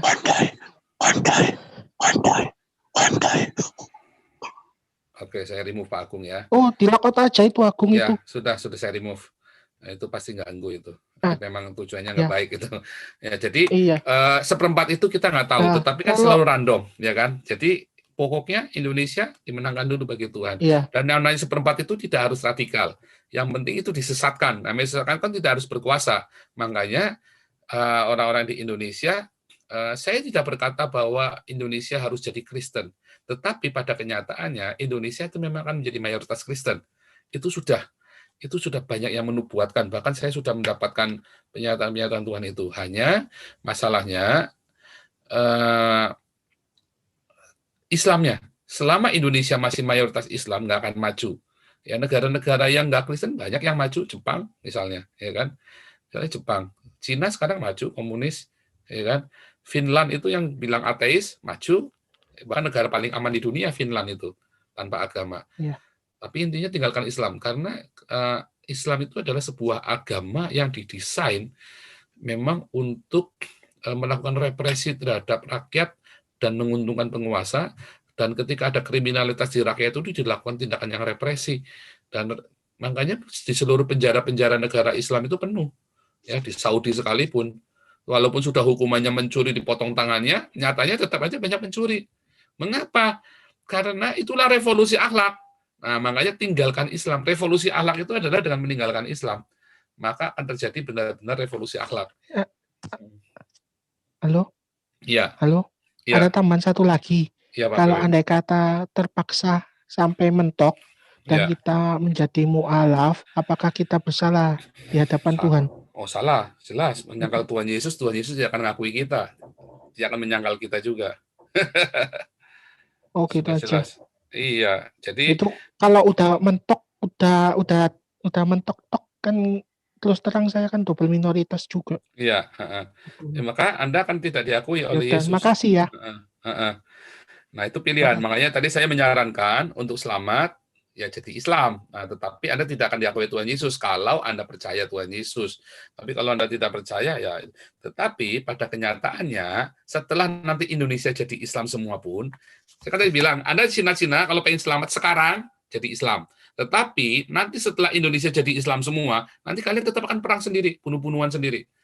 Sama saja, tetap kalian yang Cina tetap digorok, nanti tetap digorok, sama, karena bagaimanapun juga Islam itu saling bunuh satu sama lain, ya, dan yang beda etniknya akan digunakan cara untuk membunuh kalian, untuk menyingkirkan kalian. Jadi tetap sama saja begitu kalian nanti jadi Islam pun nanti begitu perang sesama Islam, karena tujuannya adalah kalifat, ya. Saya tunjukkan ke Anda nih ya. Tujuannya memang kalifat. Nah, ini saya tunjukkan ke Anda nih ya, share screen. Itu memang sudah ada di dalam kitab sucinya mereka. Jadi bohong kalau Islam Nusantara bilang nggak mau kalifat segala macam. Oh, itu hanya kemunafikan mereka, tipu muslihat. Lihat ini ya, dalil wajibnya penegakan khilafat, ya. Kewajiban adanya khilafah telah disepakati oleh seluruh ulama dari seluruh mazhab. Ya. Tidak ada khilafiyah, perbedaan pendapat, tidak ada perbedaan pendapat dalam masalah ini, kecuali dari segelintir ulama yang tidak teranggap perkataannya. Ya. Jadi nggak ada semua itu. Umat Islam telah sepakat mengenai wajibnya akad imamah khilafah, juga telah sepakat bahwa umat wajib mentaati seorang imam yang adil, yang menegakkan hukum-hukum Allah di tengah mereka, yang mengatur urusan mereka dengan hukum-hukum syariah Islam yang dibawa Rasulullah. Contoh, kalau HTI jelas, ya Muhammadiyah jelas. Sekarang kalau kita cerita NU, ya nyatanya umat lebih percaya sama NU daripada sama Jokowi. Ya kan? Kalau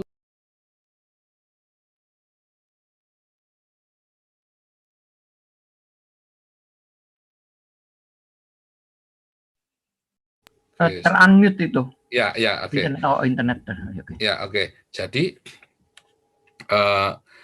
NU itu pada kenyataannya umat NU lebih taat sama ulamanya daripada sama pemerintah. Karena memang ini tadi ya statement ini. Umat Islam itu diwajibkan untuk lebih taat kepada imamnya daripada kepada pemerintahnya yang sah. Ya, jadi memang itu sudah kenyataan, itu sudah fakta. Anda nggak bisa mungkir, Anda nggak bisa berdalih-dalih orang Islam. Memang itu sudah kewajiban. Nyatanya kalian orang NU, umatnya lebih taat kepada NU, pada ulamanya daripada kepada pemerintah, ya kan? Nah, itu sudah jelas ya. Nah, Syekh Abdul dan seterusnya ya, ini ayat-ayatnya nih. Anda bisa terus ini ayatnya dalam Quran. Wahai orang beriman, taatilah Allah dan taatilah Rasulnya dan ulil amri ya di antara kamu. Ya, cara menarikkan kesimpulan dari dalil ayatnya adalah ayat ini telah memerintahkan kaum muslimin untuk mentaati ulil amri, termasuk NU tadi. NU juga lebih taat sama ulamanya. Ya, sebab tak mungkin Allah SWT memerintahkan umat Islam untuk mentaati sesuatu yang tidak ada.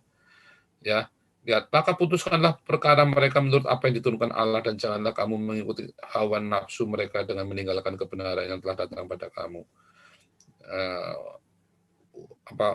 Wajib istidlal dari ayat ini adalah Allah telah memerintahkan Rasulullah untuk memberikan keputusan hukum di antara. Itu ada flashnya, diambil flashnya aja.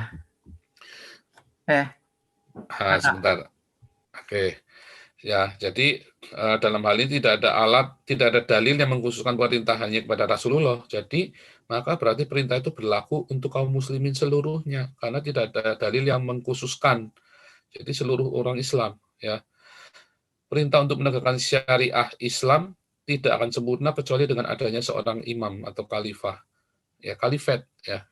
Khilafah itu sistemnya, ya. Khilafah adalah sistemnya. Jadi ada yang bingung ya. Khilafah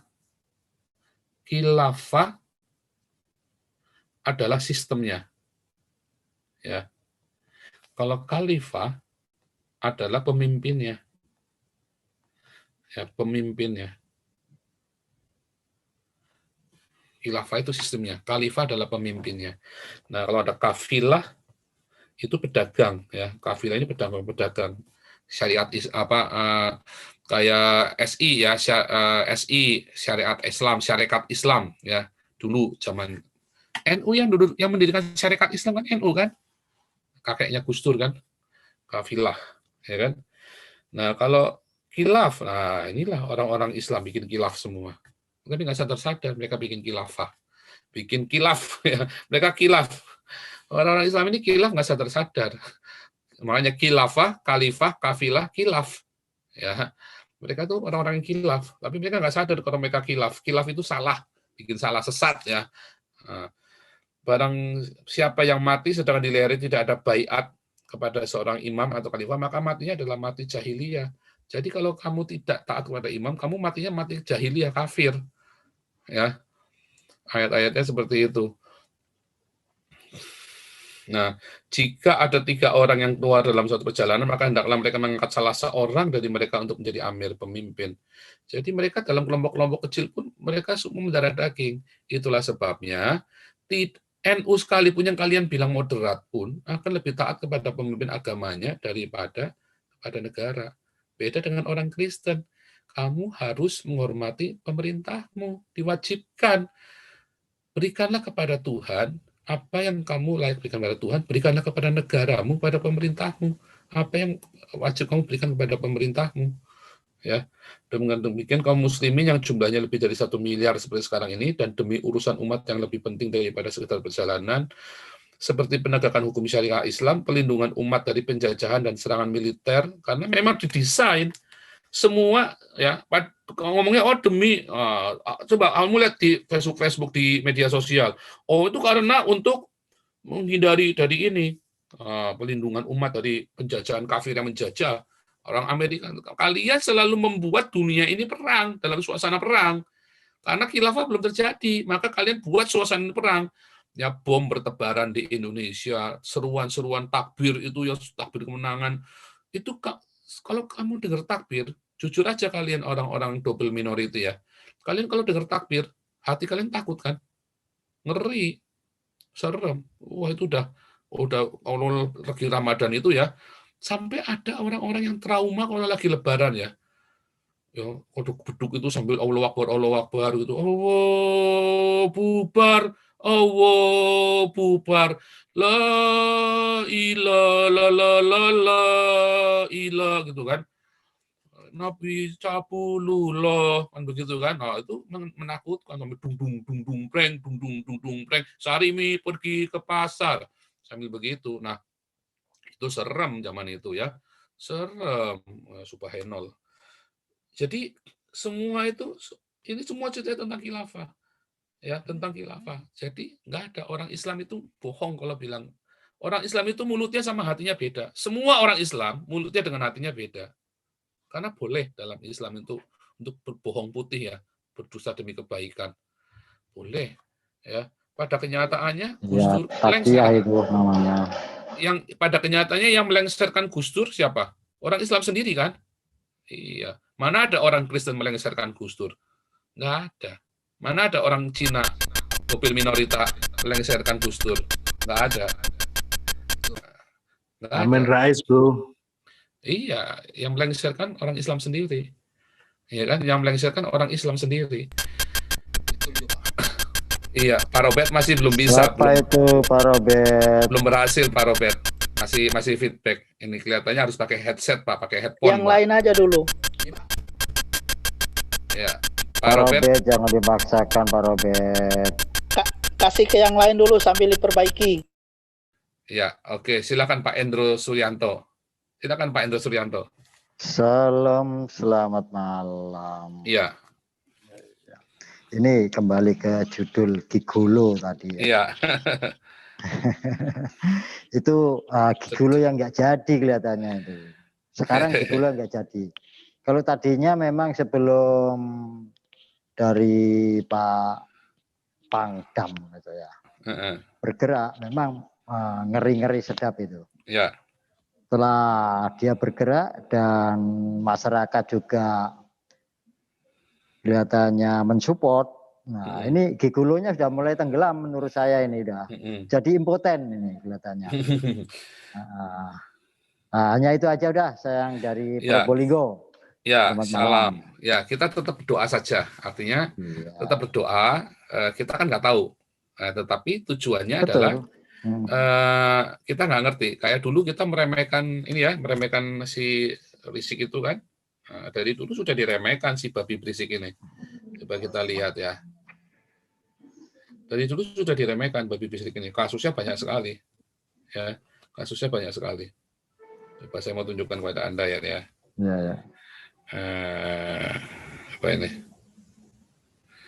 Lihat ya. Dari zaman SBY kelihatannya dia ya 2003 sudah di penjara. Ya 2008 di penjara lagi. Ya. ya kan 2003 ini, ya kan 2003 nggak dianggap masuk penjara karena secara sah meyakinkan menghasut melawan aparat keamanan, merusak sejumlah tempat hiburan ibu kota, menjalani hukuman tadi yang si Lius tadi ya, si tenggelam ya yang dia ngomong ini kan FPI tujuannya adalah untuk kebaikan, ya, itu memang untuk ini ya, supaya mereka merusak supaya rumah ini setoran sama dia, karena nggak mau setoran sama dia karena dia preman kecil. Terus 2008 menjalankan hukuman penjara 1 tahun 6 bulan, ya kan? Karena dia ini tadi ya, penyerangan massa dan seterusnya dia, kasus-kasus ini berpotensi jadi tanda kebenaran solidaritas. Laporan pertama ke polisi solidaritas merah putih, ya kan?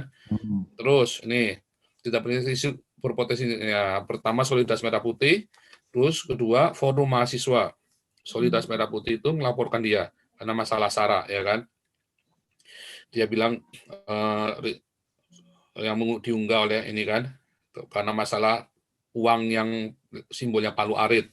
Kedua, forum mahasiswa, perhimpunan mahasiswa Katolik sudah ngelaporin juga, ya. Kalau Tuan beranak bidanya siapa, ya. Kalau kemarin si Apolinaris Darmawan masuk penjara, Daud Ali masuk penjara, Saifuddin masuk penjara, orang ini nggak masuk penjara, sampai sekarang juga nggak masuk penjara. Ya, ini terus Marhani Sukmawati udah ngelaporin juga ke polisi, semua ya. Makin lama makin kuat. Mengapa makin kuat? Karena dia tahu, ya, para politikus yang haus sange dengan kekuasaan ini, ya mereka menggunakan dia dan dia dimodalin, dibayarin, termasuk JK yang bayarin. Kelihatannya sekarang apakah TNI solid? Saya nggak yakin TNI solid hari ini. TNI itu kalau riset kemarin kan sudah jelas kan di Indonesia pemerintah melakukan riset ya 30% PNS TNI Polri itu sudah teracuni paham khilafah. Ngomongnya 30%, tapi kalau kita lihat Jakarta Post 70% penduduk Indonesia itu menghendaki khilafah. Syariah orang-orang Islam Indonesia itu 70% menghendaki khilafah. Bilangnya begitu. Jadi kalau menurut risetnya pemerintah 30% TNI PNS itu sudah kerasukan khilafah. Ternyata sekolah-sekolah lihat semua, sekarang khilafah semua. Lihat sekolah-sekolah zaman sekarang pakai jilbab semua. Pakai jilbab semua, bahkan di dalam polisi pun Polwan pakai jilbab, TNI pun pakai jilbab. Bahkan di PNS pun pakai jilbab, guru-guru pakai jilbab, malah mengharuskan siswanya pakai jilbab. Artinya apa?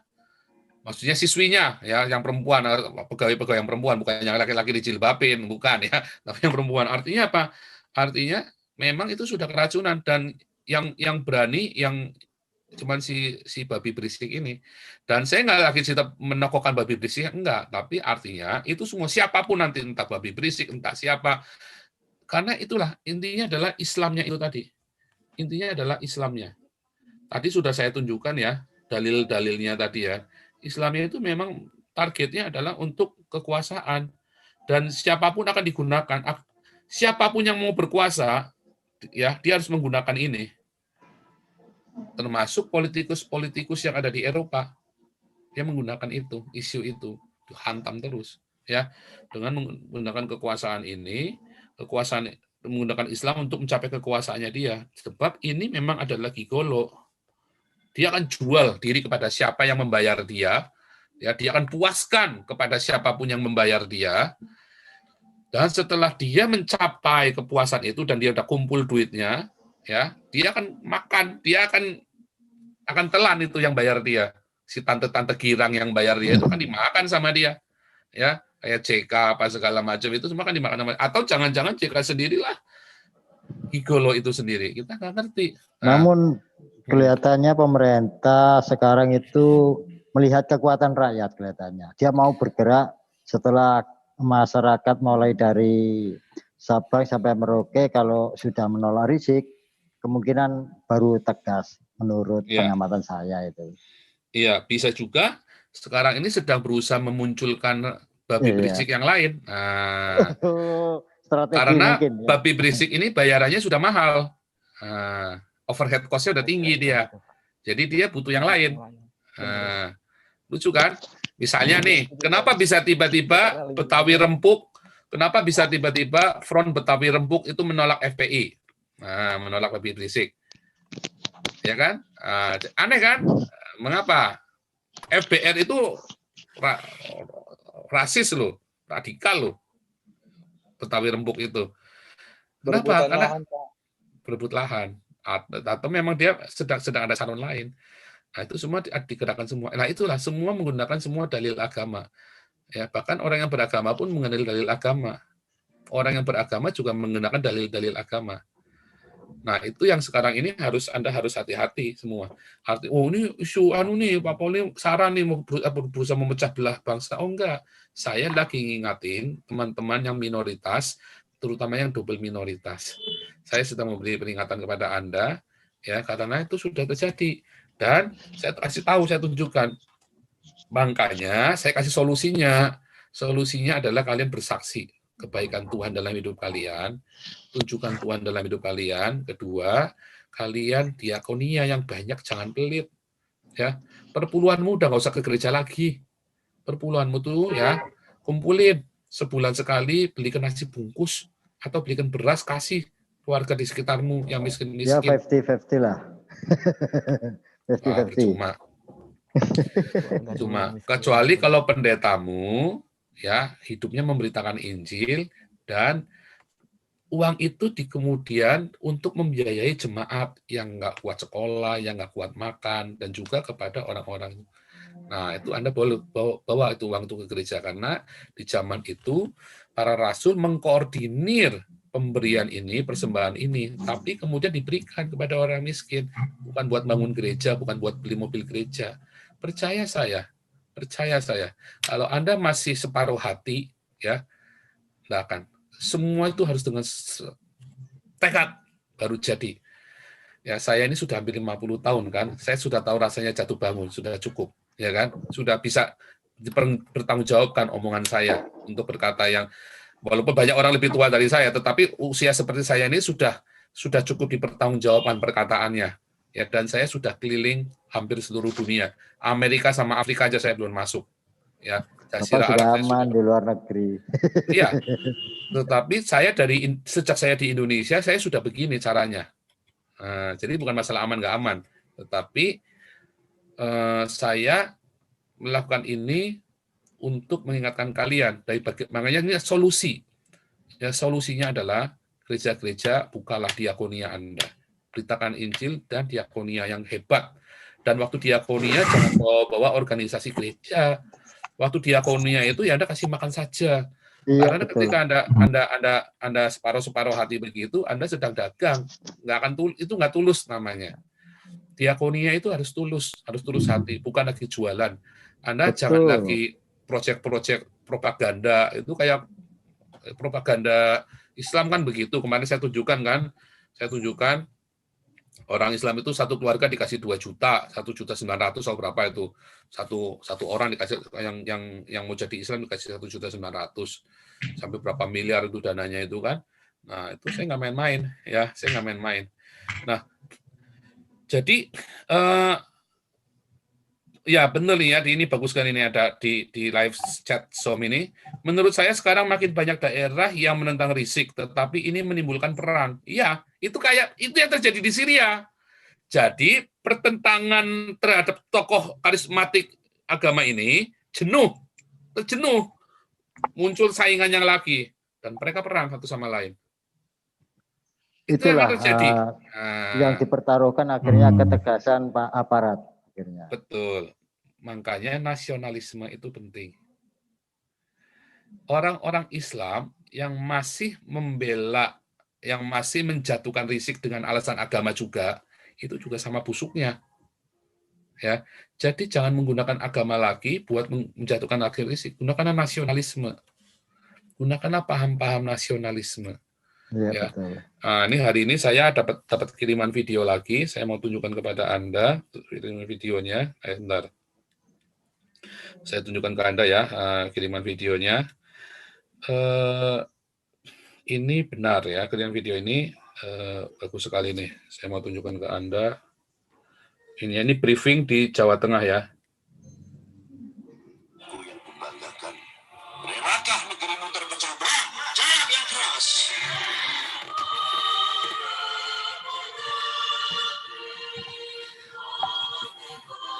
Menolak segala bentuk intoleransi, kekerasan, radikalisme, dan terorisme.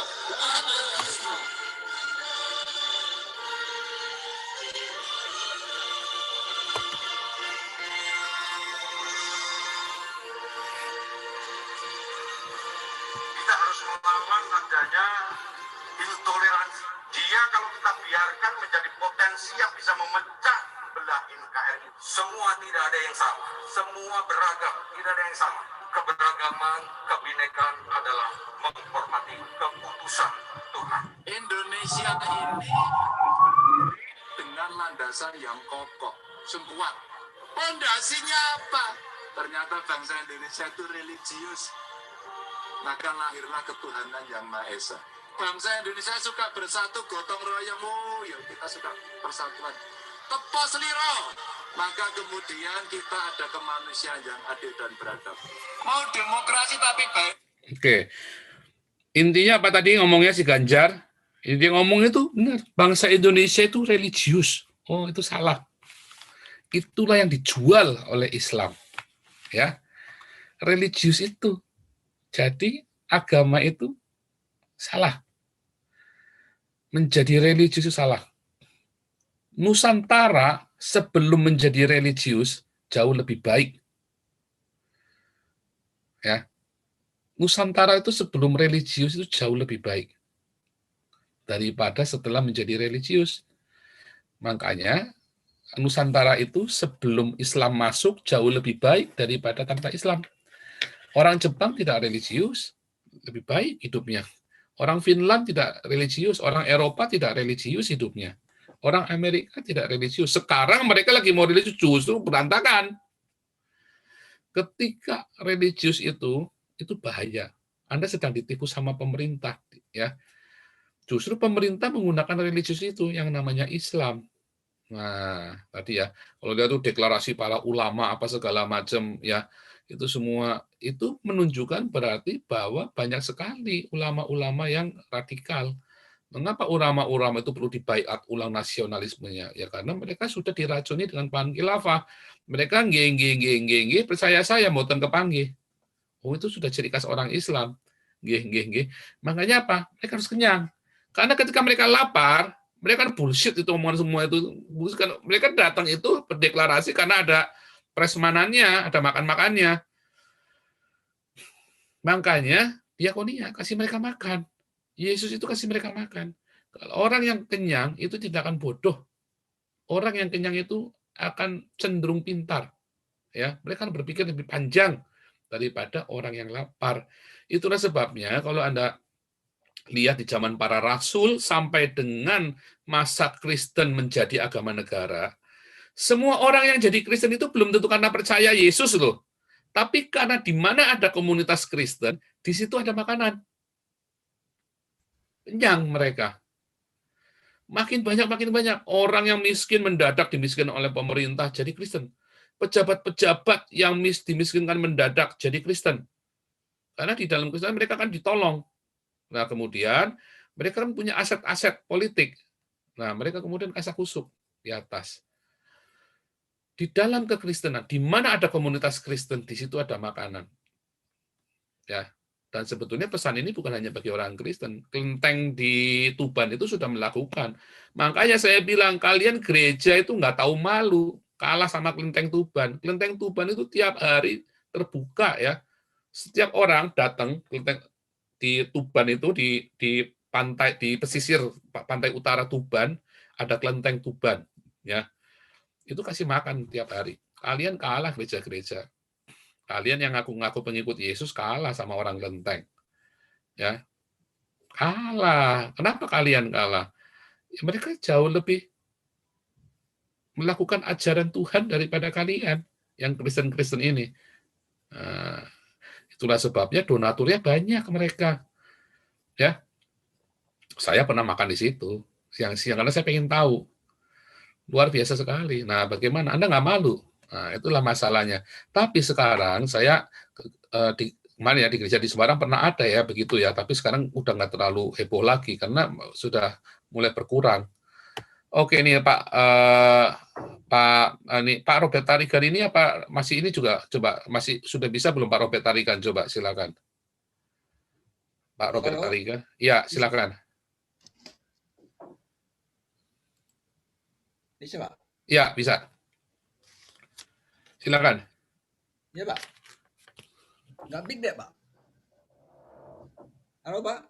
Ya, mau tadi angkat tangan mau bicara. Sudah bagus, Pak. Ya, bagus sekarang. Silakan. Oh.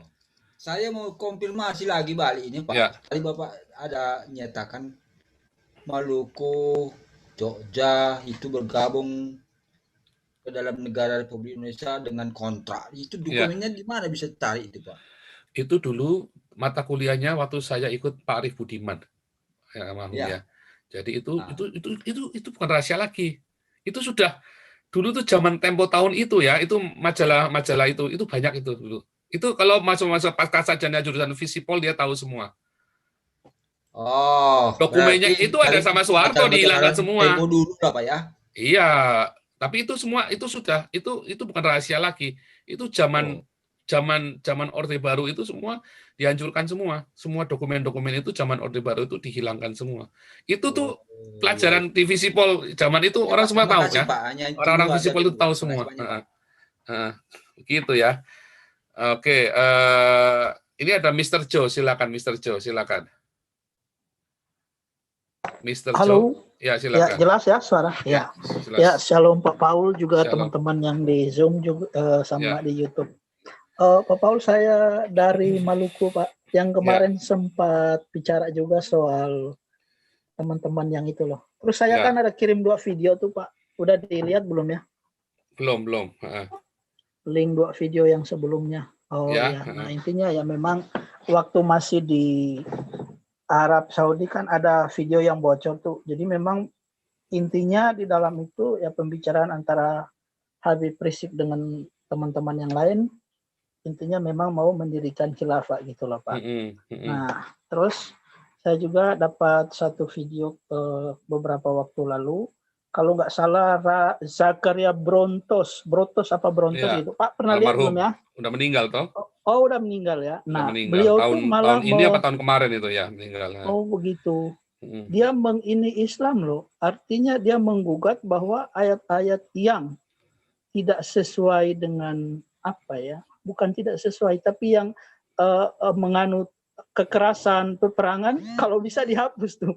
Waduh, berani sekali dia. Kata dia ya memang kalau ini masih tetap ada, maka dunia ini pun ya akan kacau gitu loh, Pak. Jadi memang dasarnya sudah seperti itu. Jadi kalau betul sih kalau dilihat Pak ya, oke lah sekarang kita nggak usah bicara agama dulu. Bicara kemanusiaan aja Pak. Itu jauh banget loh dari Islam. Betul nggak Pak?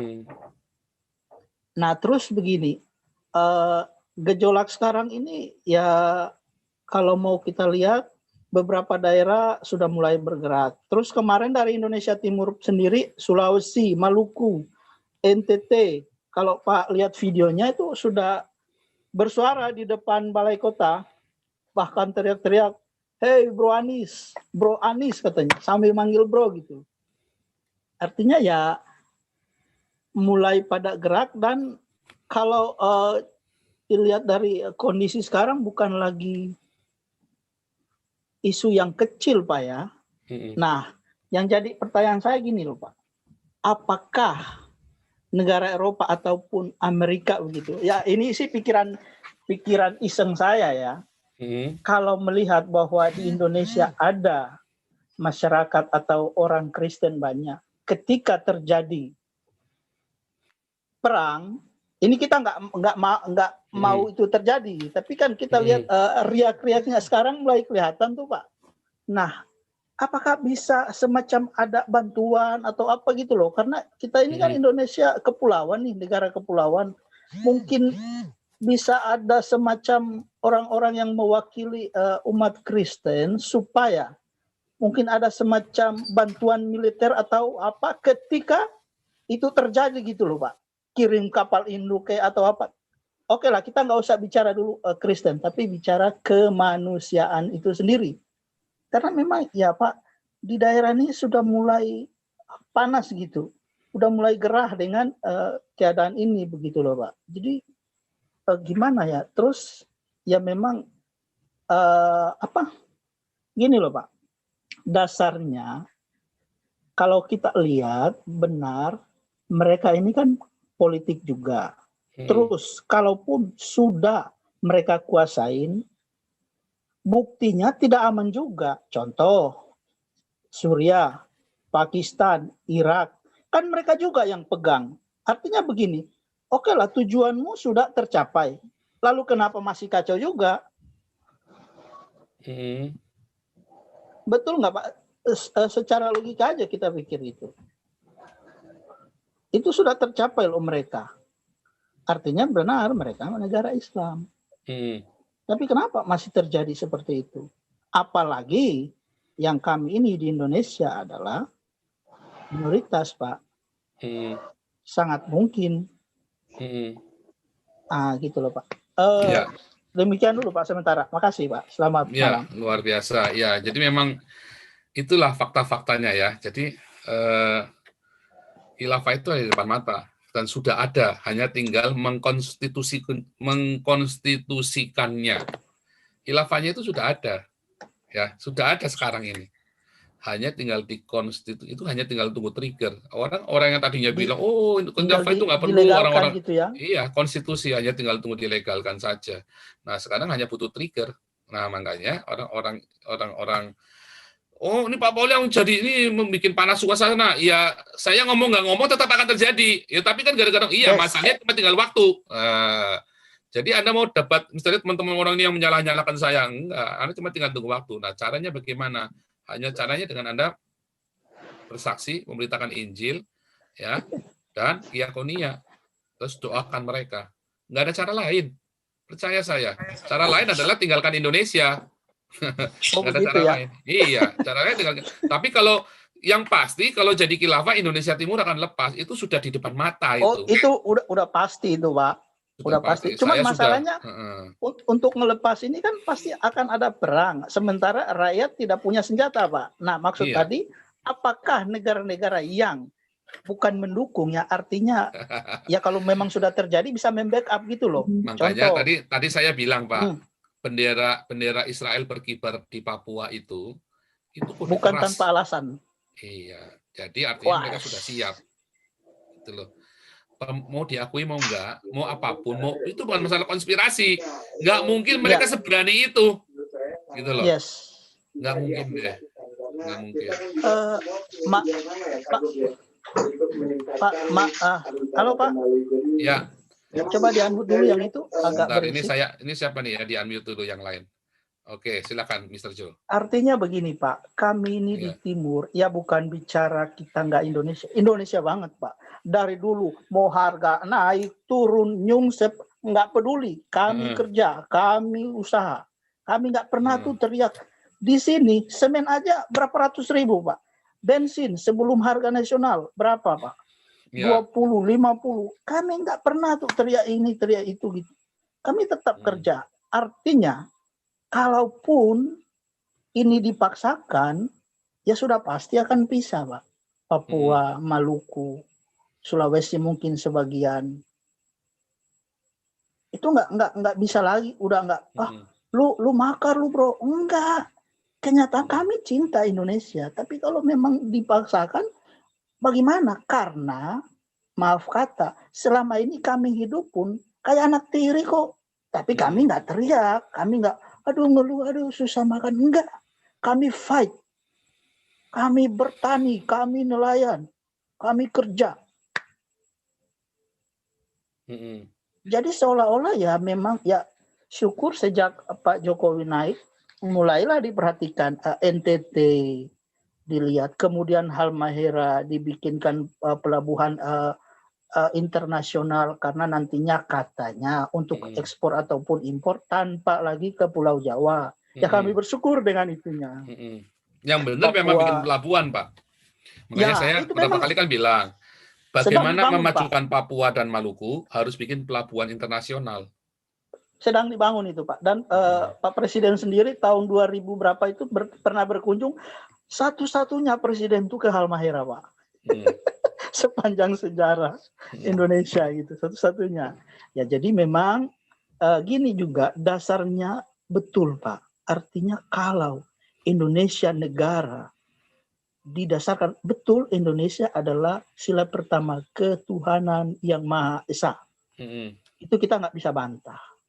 Tapi kalau bernegara dilandaskan oleh satu agama tertentu, kalaupun dasarnya itu seperti yang kita lihat sekarang, betul kata Zakaria itu loh. Artinya begini Pak, saya lihat contoh Suriah, Irak, Pakistan, kan sudah mereka. Lawang kaummu juga itu kok. Kenapa harus kacau seperti itu? Itu kaummu loh. Apalagi yang berbeda. Setuju nggak Pak? Iya. Oke. Ini lanjut dulu Pak David Ginuela, silakan.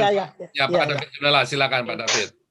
Oke, terima kasih Pak Paul kesempatannya. Saya coba sesingkat mungkin ya karena waktunya udah mepet dan banyak yang mau itu juga ya. Nah, saya bilang trennya udah kelihatan jelas yang khilafah itu kayak tadi Bapak bilang 70% yang menurut Jakarta Post. Jadi kalau ada 10 orang dibarisin, 7 orang mau khilafah. Dan kalau dilihat dari jilbab aja kayak yang Bapak kan tadi nyebut jilbab tahun 90-an sama 2000-an jarang banget orang pakai itu. Nah, sekarang bisa racial profiling Pak. Oh, kalau lihat di keramaian yang nggak pakai itu berarti Kristen atau orang double minoritas. Ketara banget Pak.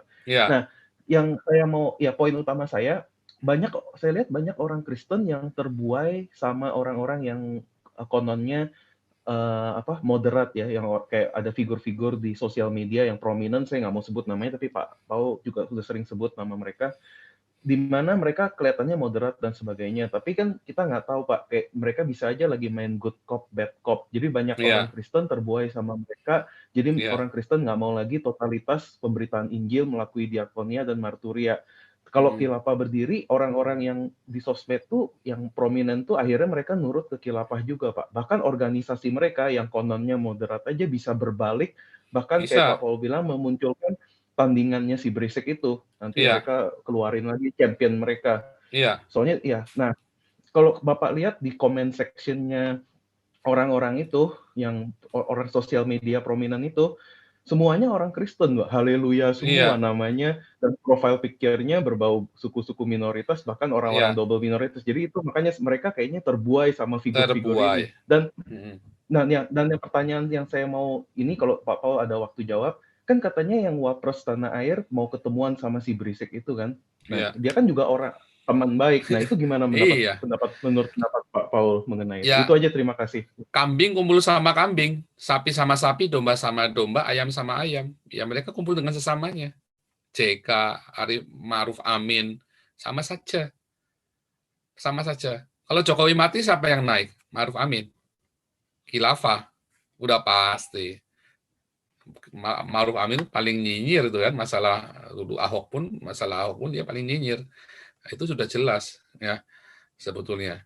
Dan ya kan, dan waktu Ahok mematahkan semua tuduhannya si Ma'ruf Amin ini ya, dikaitkan dengan SBY segala macam, malah orang-orang yang katanya moderat itu malah ikut mencaci maki Ahok, dan Ahoknya terpaksa minta maaf kan sama Ma'ruf Amin kan. Nah, itulah faktanya. Nah, Anda mau bilang apa? Nyatanya Jokowinya sendiri kan harus itu tadi. Nah, karena itu nggak tegas. Kalau Jokowi ini sampai ada apa-apa dengan Jokowi gitu ya, dilengserkan lah misalnya, Ma'ruf Amin yang naik, bukan Habib Rizik, Ma'ruf Amin, ya kan? Nah, kan nanti kan tinggal hitung-hitungan semuanya. Balik lagi tadi, di Suriah pun yang naik tuh bukan ulama-ulama, politikus-politikus, tetapi ulama-ulama ini yang kemudian menjadi bahan ini, dan ulama-ulama ini punya jagoan yang lain. Dan akhirnya perang, karena yang sudah naik ini nggak mau turun. Makanya Soekarno, waktu dulu dilawan Soeharto, dia minggir, supaya jangan perang. Ya, walaupun itu menurut saya salah. Karena itu lagi masa revolusi, tetapi Soekarno memilih untuk stop. Kalau diterusin, perang Indonesia. Ya. Dan saya yakin Soeharto akan menggunakan isu agama. Dan itu terjadi, Suriah. Pertama kali itu nanti itu akan terjadi di Indonesia. Tapi waktu itu Soekarno sudah tahu, isu agama itu sudah dihembuskan melawan PKI itu. Dan itu sangat mengerikan sekali. Dan itu bisa terjadi lagi. Dan apa yang dilakukan Jokowi ini kayak yang dilakukan Soekarno ya, hampir sama ya. Waktu itu kelihatannya sudah di puncak nih Soekarno nih. Wah, kayaknya udah nggak ada lawan. Tiba-tiba bisa jatuh. Tiba-tiba bisa jatuh. Semua yang dilakukan Soekarno itu ya, nasionalisasi Freeport. Udah kelihatannya udah nggak mungkin goyah lah nasionalismenya lah. Udah di Nasakom, udah berhasil dirangkul semua. Kayak Jokowi kan sekarang ini. Tiba-tiba rontok kan. Nah, junta militer Soeharto. Kalau zaman itu pakai junta militer, nanti kalau sekarang ini nggak pakai junta militer, pakai agama. Ya, oke, teman-teman yang lain mohon maaf ya, karena ini sudah jam 3, saya harus mengajar sekarang. Yang kita butuhkan adalah kita berdoa buat Indonesia ya. Jadi teman-teman tolong tetap marturia, diakonia, itu penting ya, bersaksi, memberitakan Injil ya. Kita harus bersaksi, memberitakan Injil dan berdoa. Jangan salah satu, tiga-tiganya harus jalan. Tinggalkan gereja-gereja yang tidak melakukan marturia dan diakonia. Kalau di gereja pasti doa semua buat alasan ya. Tapi kalau gerejamu tidak melakukan marturia dan diakonia, tinggalkan. Anda sedang disesatkan, Anda sedang dibuai. Nanti kalau lagi kerusuhan, pendetanya kabur pertama kali ke Amerika atau ke Eropa. Nah, loh Pak Paulus sudah kabur, kan belum kerusuhan. Saya kan sudah jalan dulu. Dan saya di sini bebas menyerukan apa yang menjadi isi hati Anda. Kalau saya di Indonesia sekarang sudah diciduk. Nah, makanya saya teriak-teriak di sini. Pak. Ya. Oke, terakhir silakan Mr. Joe. Bisa nggak sih? Bisa nggak sih yang tadi itu loh poinnya? Kayak bantuan gitu, kalau memang terjadi genting apa-apa. Saya nggak tahu, Pak. Karena saya kan bukan politikus, Pak. Saya bukan politikus. Iya. Tetapi kalau menurut saya boleh masuk? Oke, masalah ini sudah ini Pak, saya harus mengajar ini Pak. Oh ya, boleh. Saya akan jawab sedikit. Jadi Pak, Bapak yang dari timur, jangan Bapak merasa sendiri. Immanuel yang kita percayai, Tuhan beserta kita, itu wujudnya ada di sekitar Bapak. Jadi 98 itu kapal induk sudah merapat ke Halmahera, tinggal dia turun ke sudah Pak, jangan takut Pak. Australia sudah mendekat Pak, enggak usah takut. Jadi kita punya pion-pion itu sudah ada sekarang kan sudah canggih, alatnya sudah canggih. Jadi belakang Bapak itu banyak sekali. Ya. Sekarang Bapak enggak sampai ke Jakarta. Orang-orang Papua, Halmahera sudah di Jakarta, Pak. Jadi, jangan takut kalau misalnya istana di bendung mereka, orang Papua sudah di depan istana juga, jangan takut. Itu aja Pak. Terima kasih Pak. Tapi kita berdoa supaya jangan terjadi kerusuhan. Jangan terjadi apa-apa. Makanya marturia, diakonia itu nggak boleh berhenti. Karena kalau nggak ada yang marturia, bagaimana mereka kenal Yesus? Tapi kalau tidak diakonia, mereka nggak akan percaya dengan pemberitaanmu. Gitu ya. Oke, tadi Pak tadi yang terakhir Pak siapa tadi yang terakhir tadi? Saya sampai David Ramdan. Bukan. Pak David. Ya. Oke, Pak David Ramdan coba. Bukan. Ya. Bukan. Maksudnya kita mau berdoa saja sekarang ini. Kita mau doa saja. Pak Suhartono Suyanto tadi. Silakan Pak Suharto Suyanto berdoa. Berdoa syafaat untuk Indonesia. Ya. Terima kasih Bapak. Segala puji dan syukur kehadirat-Mu, bahwa kasih setiamu kekal selama-lamanya. Kami bisa merasakan satu bukti nyata di tengah-tengah hiruk-pikuk politik Indonesia, bahkan dunia, mengarah kepada kehancuran dan pesimisme. Tapi kasih karunia-Mu akan tetap berlaku dan terjadi di tengah-tengah anak-anak-Mu.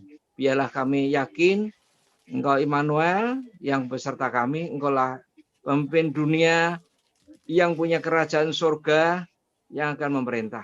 Biarlah kami tidak kecil hati, kami punya harapan. Karena pengharapan kepadamu Tuhan tidak mengecewakan, bahkan tidak mempermalukan. Janjimu ya dan amin. Kiranya Tuhan memberkati. Melalui persekutuan, di dalam hubungan dengan Pak Pastor Yosef Paul, sungguh-sungguh kiranya kami dikuatkan, kami mendapatkan spot rohani, spiritual, dan teknis. Biarlah kami bisa mengaplikasikan dalam kehidupan kami setiap hari di mana kami berada. Dari hal yang kecil maupun informasi atau tindakan di tengah tetangga kami, entah 1 bungkus, 2 bungkus, syukur masal, tetap kami lakukan dengan setia, dan kami boleh menyaksikan Injil Tuhan, karena tidak ada keselamatan di luar Tuhan Yesus. Darah-Mu yang kudus menyucikan, dan tidak ada penebusan tanpa darah. Kiranya Tuhan memberkati persekutuan ini dan semakin dipakai Tuhan. Kami serahkan Pastor Yosef yang akan mengajar, kiranya Roh Kudus akan memberikan satu power dan inspirasi sehingga bisa memberikan penguatan, pemulihan bagi setiap murid atau yang dilayani. Kami serahkan teman-teman di mana saja berada. Biarlah Tuhan juga memberkati sehingga sungguh-sungguh apa yang kami dengar tidak hanya di telinga, tidak hanya di otak, tidak hanya di hati, tapi juga melangkah maju. Terpujilah nama Bapa. Dalam nama Tuhan Yesus Kristus, Yeshua HaMashiach, kami berdoa dan mengucap syukur. Amin. Ya, kita dengar berkat Tuhan. Yebareka Adonai, Bayis Mareka, Tuhan Yesus memberkati engkau dan memelihara engkau. Adonai, Penel Eleka Wihoneka. Tuhan Yesus menyinari engkau dengan wajahnya dan memberi engkau kasih karunia. Di dalam nama Tuhan Yesus Kristus, Shalom Indonesia. Amin. Haleluya. Teman-teman yang diberkati, jangan lupa viralkan. Viralkan sampai Jokowi dengar. Haleluya. Oke. Yang kelas evangelis Senin langsung masuk.